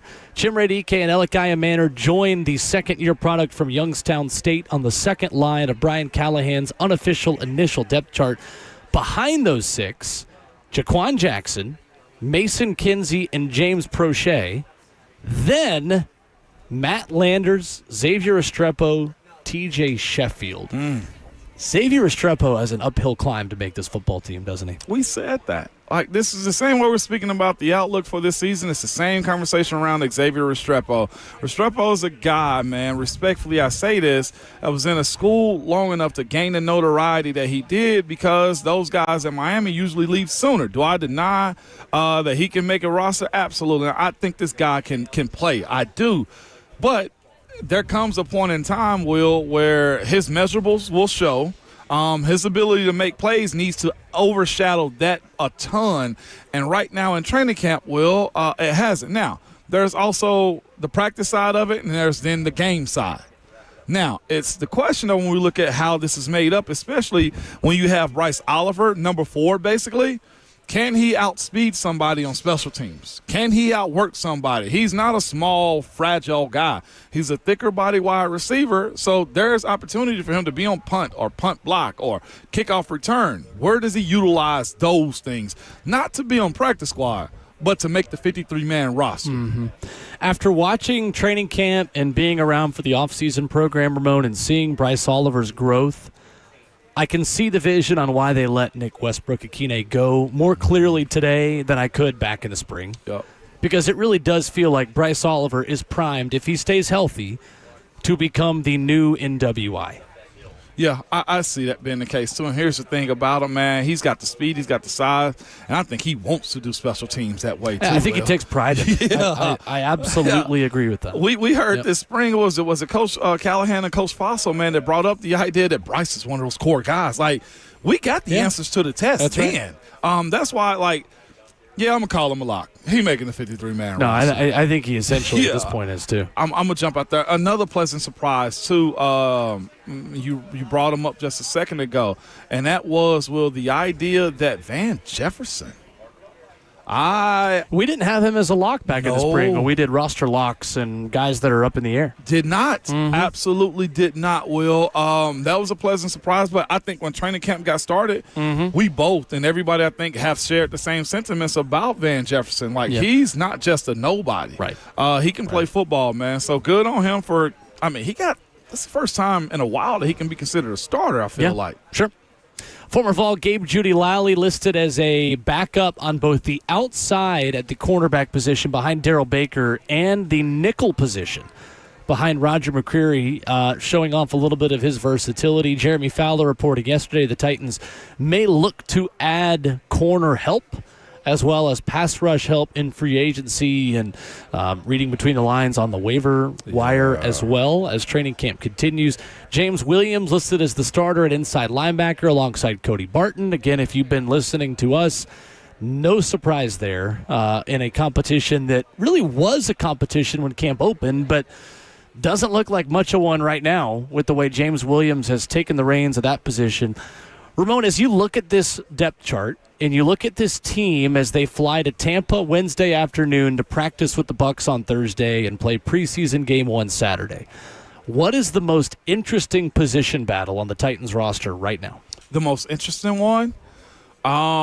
I think it still is James Williams and Cedric Gray. Okay. I think that competition. Also, can John Ojukwu and Jalen Duncan solidify themselves as the number 2s in this game? The backups for Tampa at edge rushers are still pretty good, too. They're playing against a defense, man, and Todd Bowles is going to pin their ears back, as Coach Mack like to say, and get after it. Like, they still got a lot to prove. This is just the game 1 of the preseason. There is not a whole lot to be given, especially when you account for the injuries that can happen from time to time. That's what I was saying earlier when we speak about Josh Wiley's position that he's in. Like, he can quit on himself if he wants to, and I'm not saying that he is, but, like, there's a lot of ball and decisions to be made that he controls, by the work he put in and day out. But that's where I'm at. I'm looking at, against somebody else, does James Williams Jr. play well? Can Cedric Gray move up a little bit, too? And even on the 2 side of it, Will, just real quick, I know I'm going long, but, like, Otis Reese and Cedric Gray, that is a fascinating situation because Otis is already, I feel like, assumed that he's going to be a special teamer. Where does Cedric Gray find himself in that conversation also? So I'm really interested in seeing this unfold this weekend. And we can say this weekend because we got ball. That's right. We absolutely do. For me, it's the depth behind the starting corners. Okay. I think there are some challenges there for the likes of Gabe Judy Lally, Armani Oruwariye, Jamari Harris, Marcus Harris. I think there are opportunities up for grabs, especially if L'Jarius Sneed is not going to be healthy to start this season. I think there are major question marks behind Darrell Baker, Roger McCreary, and Jarvis Brownlee on this defense right now on the back end. We know what we're getting out of Kevin Winston Jr. already. The Titans are bringing in another safety. We mentioned before Joshua Bledsoe coming in, a camp body, if we're being honest at this point. But I think there are reasons for concern about how poor the Titans' backup secondary has been so far. And on a roster that is far from set, I would expect that to be a major, major point of focus in going shopping around other rosters of guys that aren't making other rosters. I think that is where Mike Berganzi and Chad Brinker have the most work still to do, is at that cornerback position if Snead is not healthy. No, for real. That's why Snead's the X factor on this entire defense for me. It's so real. Because he doesn't have the luxury of being hurt and that defense still looking the same on the back end. Like, there are some guys you feel decent about the depth behind them if they were to be banged up or if you needed to get more opportunity. Like, you're going quickly to undrafted rookies if you are without L'Jarius Snead this season on the back end of that secondary. And I love the undrafted story. I do, but I don't think this team is in a position, Will, to have found one of those guys already that you say, oh, they got a diamond in the rough, or the other side of it, they can bet their season on it, man. And just real quick, one more, I guess, interesting one is the James Prochet. Yeah, Prochet is really putting himself in a decent spot to make this team. Yeah, man. He just keeps making plays, and he's a contender at the returner spot as well. Exactly. Coming up next, Middle Tennessee Athletic Director Chris Massaro going to join us here at the table. Blue Raider Football Media Day. There are shiny new facilities everywhere. There is a football team that just finished practice down on the field. We'll talk about that. We'll talk about the future of Middle Tennessee athletics with AD Chris Massaro coming up next.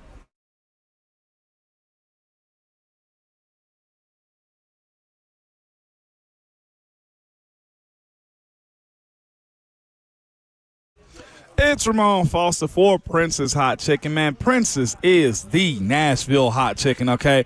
It's been a staple in the community for almost 100 years, starting at the first location, yes, on Jefferson Street as Prince's Hot Chicken Shack, okay? It has evolved into multiple locations all over Middle Tennessee. Speaking of evolving, too, it may be Prince's Hot Chicken, but they also have a vegan and vegetarian option for you, like the portobello wraps, the chickpea salad sandwiches, and more. Other cool part is, as we hit the fall and it's about football season, Friday night football, whether it be middle school football tonight, they can cater for you also. They cater from 15 people up to 1,000. So no party is too large for them. They can customize anything for you from a high-end to your tailgating event. Prince's Hot Chicken has you covered again. Just simply visit one of the many locations around the Middle Tennessee area for the Nashville Hot Chicken, and be sure you tell them that Ramon sent you.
Ramona Will is fueled by Scooters Coffee on 104.5 The Zone. Amazing people, amazing drinks, amazingly fast. Alongside the Vol Network analyst and 11-year NFL vet, Ramon Foster, I am Will Bowling.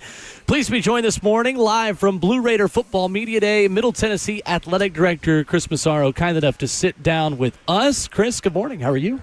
I'm doing great. It's so fantastic to have you guys here. So thanks for coming out early this morning. We appreciate you, and thanks for watching a little bit of our practice. We have never turned down an opportunity to watch a football practice. We were, Ramon, we're like kids in candy stores out here, just watching footballs fly and being kicked and everything. It's hard to stay focused on what we're talking about. Well, you guys are the experts. Tell me what you can learn by watching and practice. Well, you want me to tell you what I saw today, okay? Yeah. Tell them stop wasting the snappers' kicks on those extra point and field goals, okay? And the offensive linemen while we're down there getting our necks shrunk and they're missing kicks, all right? That's my tidbit for today, okay? I'll pass that on.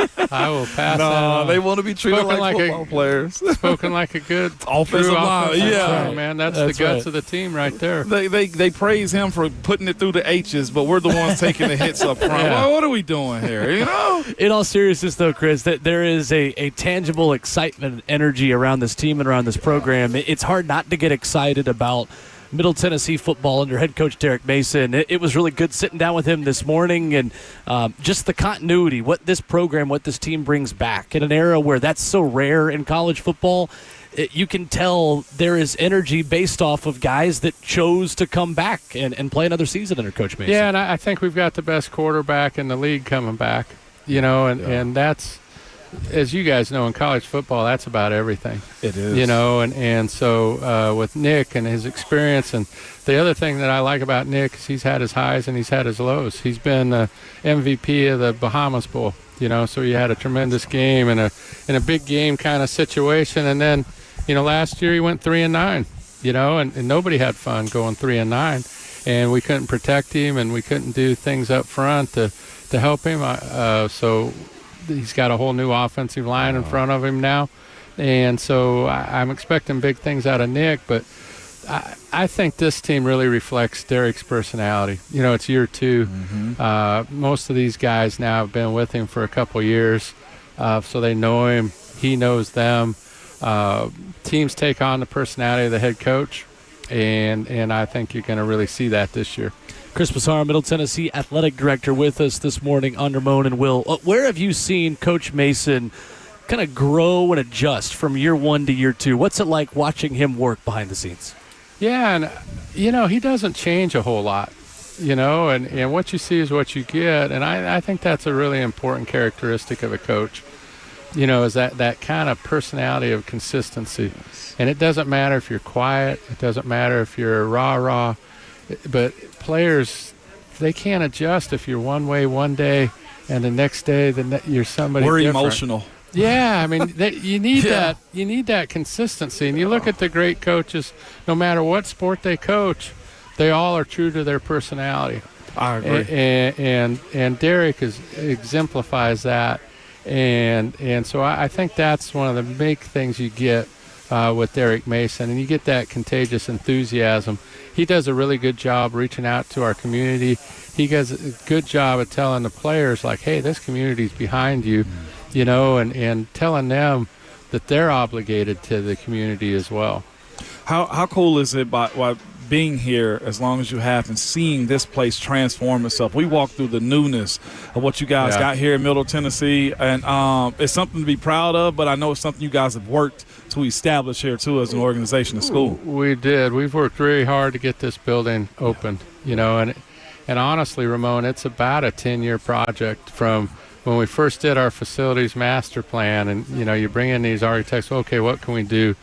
And with this, the Murphy Center, indoor practice field, all those kind of things. So this is phase 1 of the master plan that was implemented, started 10 years ago, and then we got delayed a little bit with COVID. Yeah. And in long run, that might have been a good thing because we were able to even secure more funding for this building, because this is one of the few construction projects I've been a part of that we didn't have to make allowances at the end. Nice. We didn't have to say, man, we really like this, but we can't afford it. And so we were able to really get everything we wanted right in this building, and we wanted this building to make a statement. We wanted to make a statement to our players that we're serious about winning championships and develop them to the optimum best, and to our fans that we're serious. We're serious about athletics. We're serious about providing the tools for our student athletes to be able to get better, to be their optimum selves.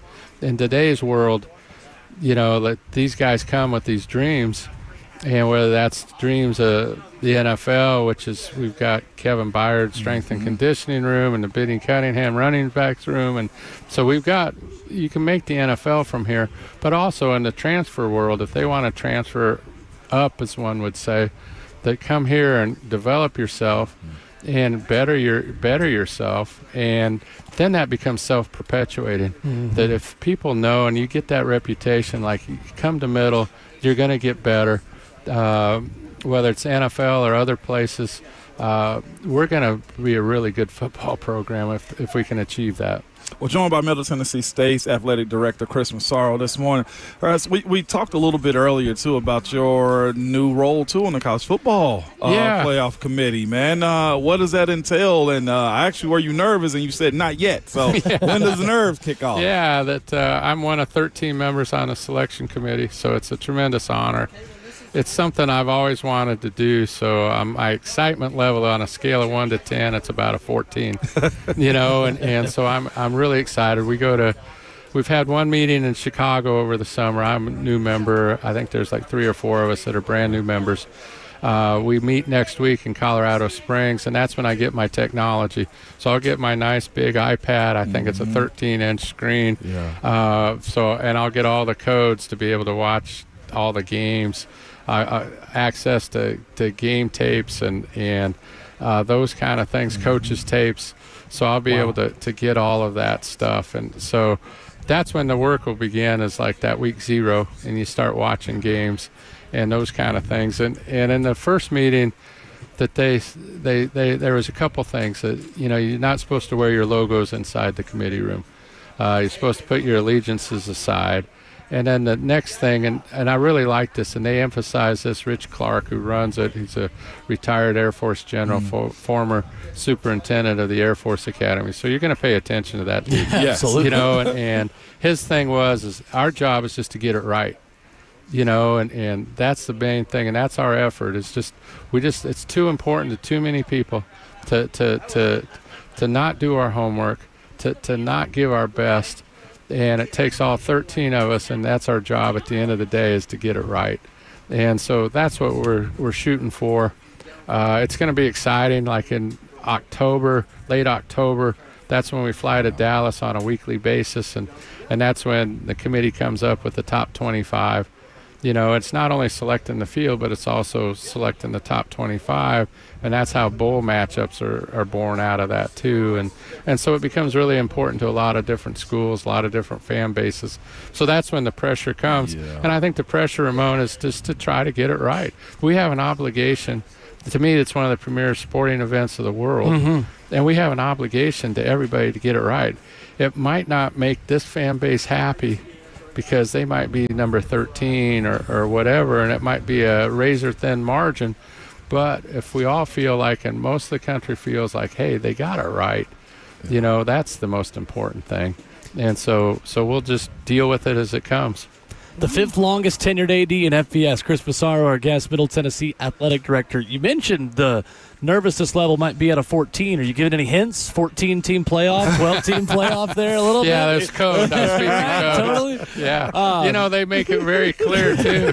They make it very clear in your first meeting that we don't talk policy. We're just selection. The commissioners decide all that stuff. Awesome. So we'll let them figure out whether it's 16 or 12 or 14 or whatever. But I might use that, Will. I might say that, well, we're my excitement levels at the 16 instead of 12, just to drop in a code. I am curious, Chris, talking about how in this sport, specifically in college football, with so many teams and so many different schedules and unbalanced schedules, the need for a uniform strength of schedule and a way to determine a power rating, a way to know how good a team is when they're playing on one coast in a different time zone compared to a different team in another time zone playing a totally different set of teams.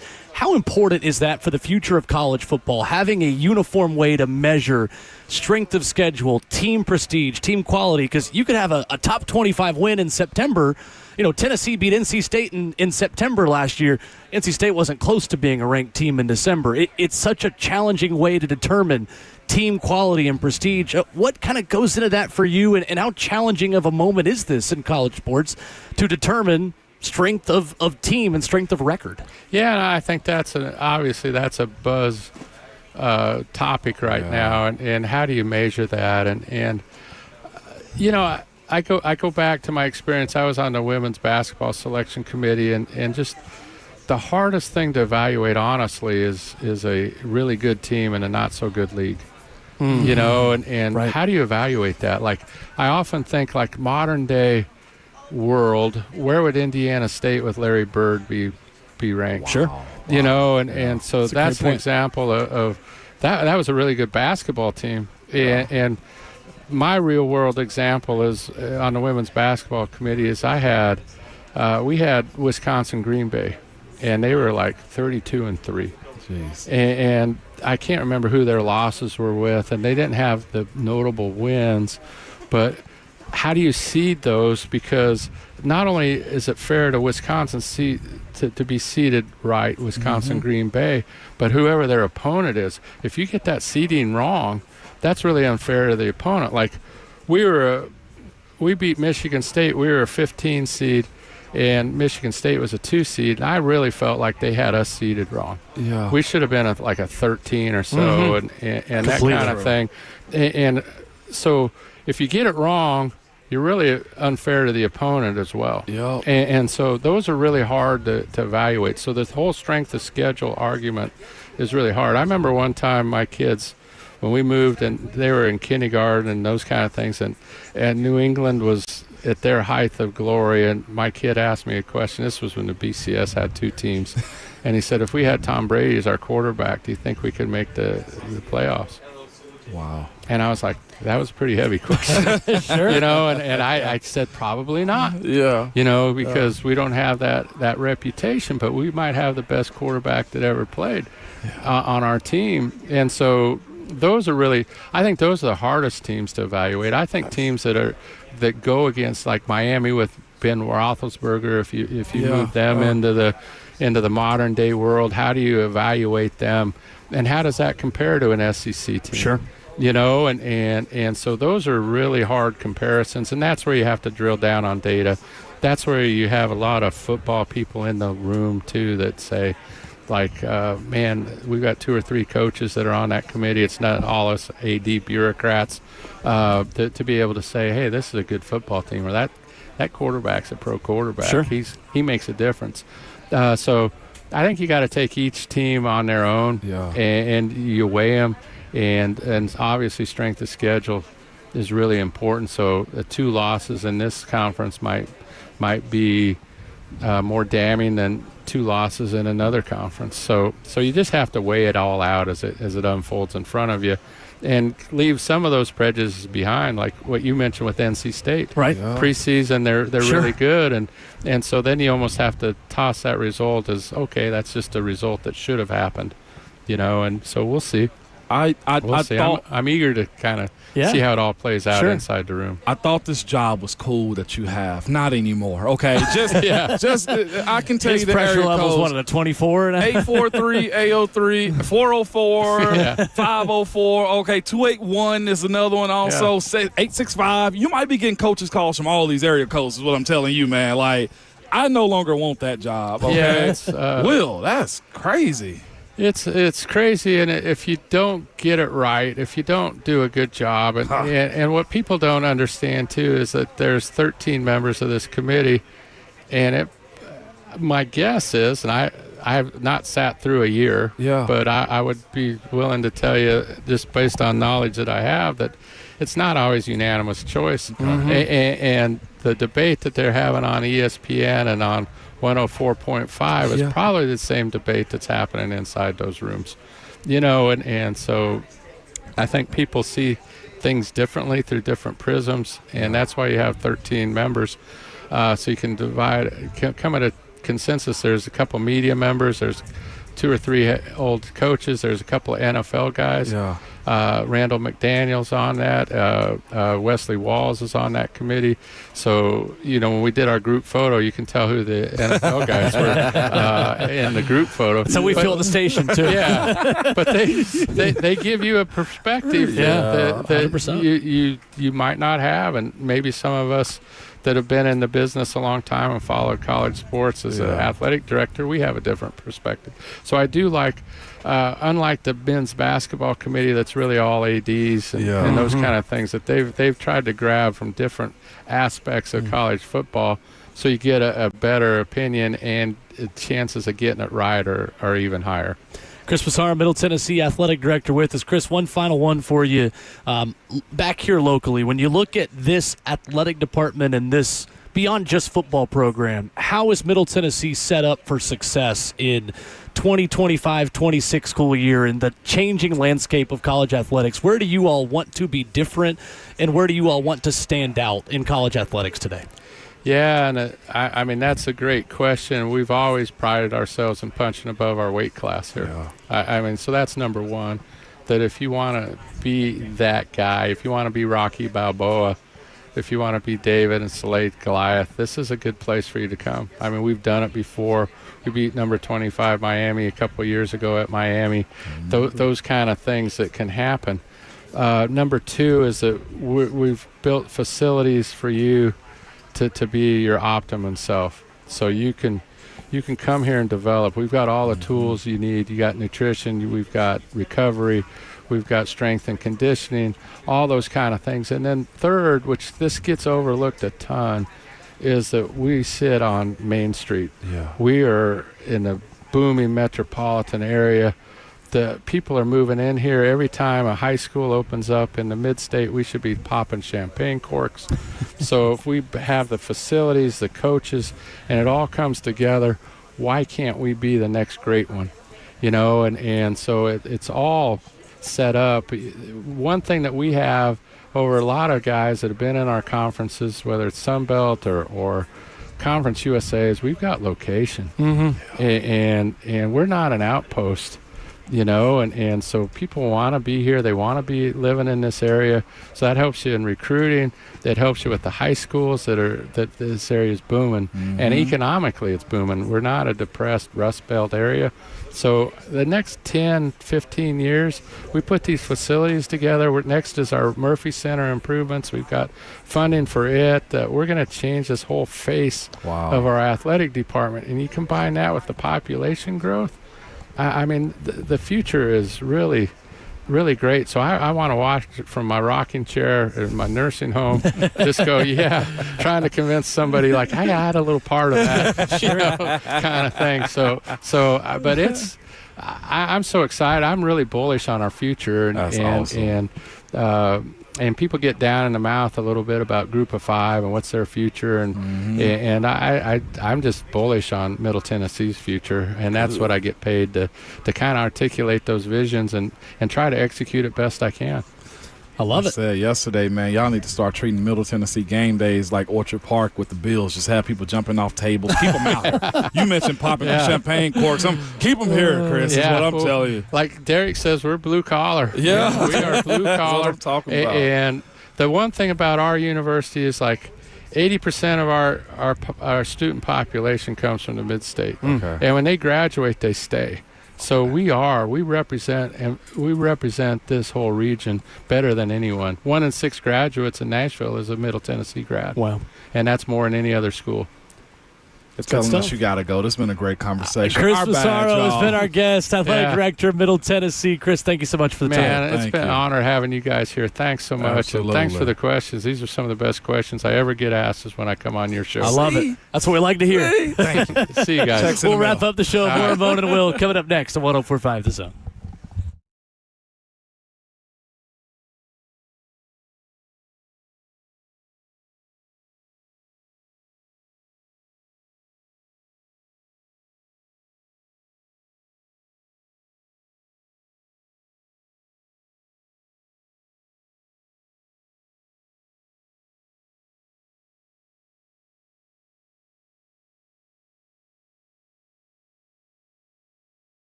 Ramona Will, fueled by Scooters Coffee, wrapping up the show on this Tuesday. Appreciate MTSU head football coach Derek Mason and athletic director Chris Massaro for stopping by, as well as Austin Price from Knoxville with a fall camp update. If you missed any of those conversations, you can subscribe wherever you download podcasts to Ramon and Will. Apple Podcasts and Spotify, the best places to get us. Coach Mason up early this morning. A Boo Carter update from Austin Price you'll want to hear if you're a Vols fan. And CFP committee member Chris Massaro as well, giving us some good nuggets there a few minutes ago. Yeah, it was, man. Really good conversation right there. I thoroughly enjoyed it, man. They're doing some good stuff out here. The optics of it match what they're saying. I think their AD saying what he said at the end of that, Chris Massaro saying that MTSU, Middle Tennessee State, is a school that always punches up, and they do that. And you know what? Sometimes you punch and you knock guys out, and they've done that, I feel like, more consistently. Something to watch for today on Netflix. The SEC documentary series is out, and I think, Ramon, this one might have more meat on the bone to it than most other documentary series that have been coming out in the world of sports. Hard Knocks, by the way, starts tonight as well. On HBO with the Buffalo Bills. So if you are a fan of documentary storytelling in the world of football, you have got plenty to watch tonight. Friend of the show, Andy Staples, who we haven't had on in a while. We need Andy to get back to us and get on the show with us again as we get ready for football season. Tweeted this out and said, I can't give you an objective review of the Netflix SEC documentary series because I'm in it, he says. But he does write on Twitter, I can tell you that unlike a lot of the streaming sports docs, you're going to learn things you didn't already know. Also, the coaches are pretty frank. So, some bullet points via Andy Staples on 3. He says, Arkansas coach Sam Pittman talks openly about the possibility of getting fired. So do South Carolina coach Shane Beamer and his wife Emily. Billy Napier explains the difficulty of managing the Gators quarterback situation with veteran Graham Mertz and freshman DJ Lagway. Then there's something really interesting here, Ramon. LSU coach Brian Kelly allowed the production team to film a conversation discussing the future of Tigers quarterback Garrett Nussmeier with Trace Armstrong, who represents Kelly and whose firm Athletes First represents Nussmeier. Whoa. Andy Staples writing, it's weird and it's emblematic of the sport in a time of rapid change. So you're going to hear a contract negotiation ultimately happen. Oh, that's serious. On right this there. Netflix SEC documentary. I think it's something that people are going to like, and I trust Andy's thoughts on that candidly enough to say if he says we're actually going to learn something, then Ramon, we're going to learn something. You say tonight? Yes, I think it might already be out. Okay. It's supposed to drop today on Netflix. Well, before my middle school game tonight, that's what I'm going to be watching it. Yeah. Curb got one too, and your grandson. Oh, there's a B right there. I shouldn't be afraid of B's. SEC football any given Saturday, what it is called. Well, I'm going to be tuned in is what I'm telling you, Will. See if I can have some intel for us. I saw a little bit of the Vanderbilt-Tennessee game they were showing. They were saying we don't give a damn about the whole school of Vanderbilt, that's tradition, by the way, too. That's what Tennessee football players sing after they beat a team. Yeah, exactly. Usually they say the whole state of and then the team, but when it's in your state, you just say the whole school of. The team, because you're not saying the whole state of Vanderbilt. Exactly. We're that smart, at least at the UT. Yeah. Sure. But that is fascinating. So his agent is also representing his quarterback to make a decision about his future. Yeah. Inside a college facility in LSU. The real headline is that there's a football coach in America not represented by Jimmy Sexton there. Well, that's also a storyline too. That explains. Well, he came from the north. You know what I'm saying? He came from the north. That doesn't matter. That's true. Well, Jimmy Sexton's got all four corners of this mainland United States covered. It's Dev, Texas, and Jimmy Sexton. Tennessee's own you. Jimmy Sexton. Literally. Golly, what a. Let me get on with him. Something to watch tonight. I can't wait to see this one, man. Yep. I'll say this too about today, man. Being at Middle Tennessee State's media day today, I'm glad we got an opportunity to meet them. Everybody that's involved with it, see it, man. I say this all the time, and you mentioned it too, whether you're coming here on the Saturday or going up to Weston or Austin P2, man, it's some really good football on these interstates that you can spend your Saturdays at, man, and some real good people too. They're not just the other school besides the big schools. It's they got a lot of good stuff going on here. I like it. I saw a clip yesterday, Justin, if we have this, from Chargers camp, and Jim Harbaugh robbed us, Ramon Foster. No, he didn't. Because Joe Alt is apparently a walking soundbite when he doesn't think anybody is listening. So he was mic'd up along with quarterback Justin Herbert, and a conversation from Chargers practice is making the rounds. I saw Taylor Lewan put this out there, former Titans tackle, say, "This is what I miss about training camp," and I'm curious to see if you have the same reaction of this being the best part of camp. So this was put out there under the context of when guys are on the side of practice at NFL practices and we think they're talking about protections and coverages and football, this is what they're actually talking about. Let's hear it. Did you know there's parts of the country that don't do tomato soup with grilled cheese? That's probably true about a lot of places. We're just weird and have some crazy combos. I feel like grilled cheese and tomato soup is elite. Well, like, don't they not, like, they don't put cheese on pizzas in Italy, right? Isn't it just the sauce? We're talking about our country. Yeah, in the United States, so I'm not talking about other countries. No, I understand that. Then why'd you bring up Italy? Because I'm saying we put cheese on our pizza. They don't. I'm pretty sure you can get a cheese pizza on the argument. But The argument was parts of our country do different things, and then all of a sudden you bring up Italy. Oh, you're saying inside of our own country? That's what we're saying. Or at least I feel like I've seen that on Instagram. Well, then what are they eating grilled cheese with? It'd be crazy if you're just eating a grilled cheese. Imagine just eating a grilled cheese. That's what they do, I guess. I don't know. That's too real. That's Joe Alt and Justin Herbert talking at Chargers. Hell yeah, Joe. That's a more important conversation than, dude, I missed that block. Coach gonna tell me I missed the block. Let's talk about that. That is important, Joe. I'm with you. I'm disturbed by this, man. But the idea that they don't match one with the other, that is legendary talks right there. Do you understand the stupid stuff that we speak about in training camp, dog? Well, apparently it's so stupid because Lucas Panzica has texted us and said, "Of course they put cheese on pizza in Italy. What the heck?" He didn't say heck. Yeah. Yes, Lucas. Listen, these are the most important things that you can speak of in training camp, man. Dog. That's when you talk about what you probably miss about being an athlete. That's the part of being an athlete. That you miss. It's man. the foolishness on the side of the practice field, not what's happening on the practice field. 100%. Like, who has the best barbecue? Like, is it Texas? Is it Tennessee? Is it Memphis? Could you beat 10 horse-sized duck or one? Or what was it? Can you beat 10?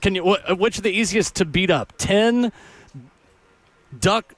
I'm butchering this. Dang it! This was an age-old question in college. Are you more easily fighting one horse-sized duck or 10 duck-sized horses? Those are the kinds of conversations happening on the side of the field at training camp. Yeah, no, 100%. The question, by the way, is duck-sized horses. I'm going to be punting little duck-sized horses everywhere. No, don't all punt the way ducks. to Timbuktu. I ain't fighting geese, a horse-sized duck. Those things are mean. Punt the geese is what I tell you. Anyway, I got something. What I'm telling you is this, man. A real conversation of just having guys in a circle doing bottle flip. I feel like that game was invented at a Pittsburgh Steelers indoor facility. Is what I'm telling you. 100%. We started doing it, and it started happening everywhere. See, this is the conversation right here. 1,000%. And with that, we're out of time. From Blue Raider Football Media Day this morning. Tomorrow, we are back at Ascension St. Thomas Sports Park. The Titans will be back on the practice field. You will hear from Brian Callahan's comments to the media. You will hear from Rhett Bryan from the table high atop Ascension St. Thomas Sports Park. Our final chance seeing the Titans in person in a couple weeks. Yeah. Better enjoy it while we got it. That's tomorrow morning. We're so back, good people. But remember, as we get off this show, your Twitter fingers and your mic is always hot, baby.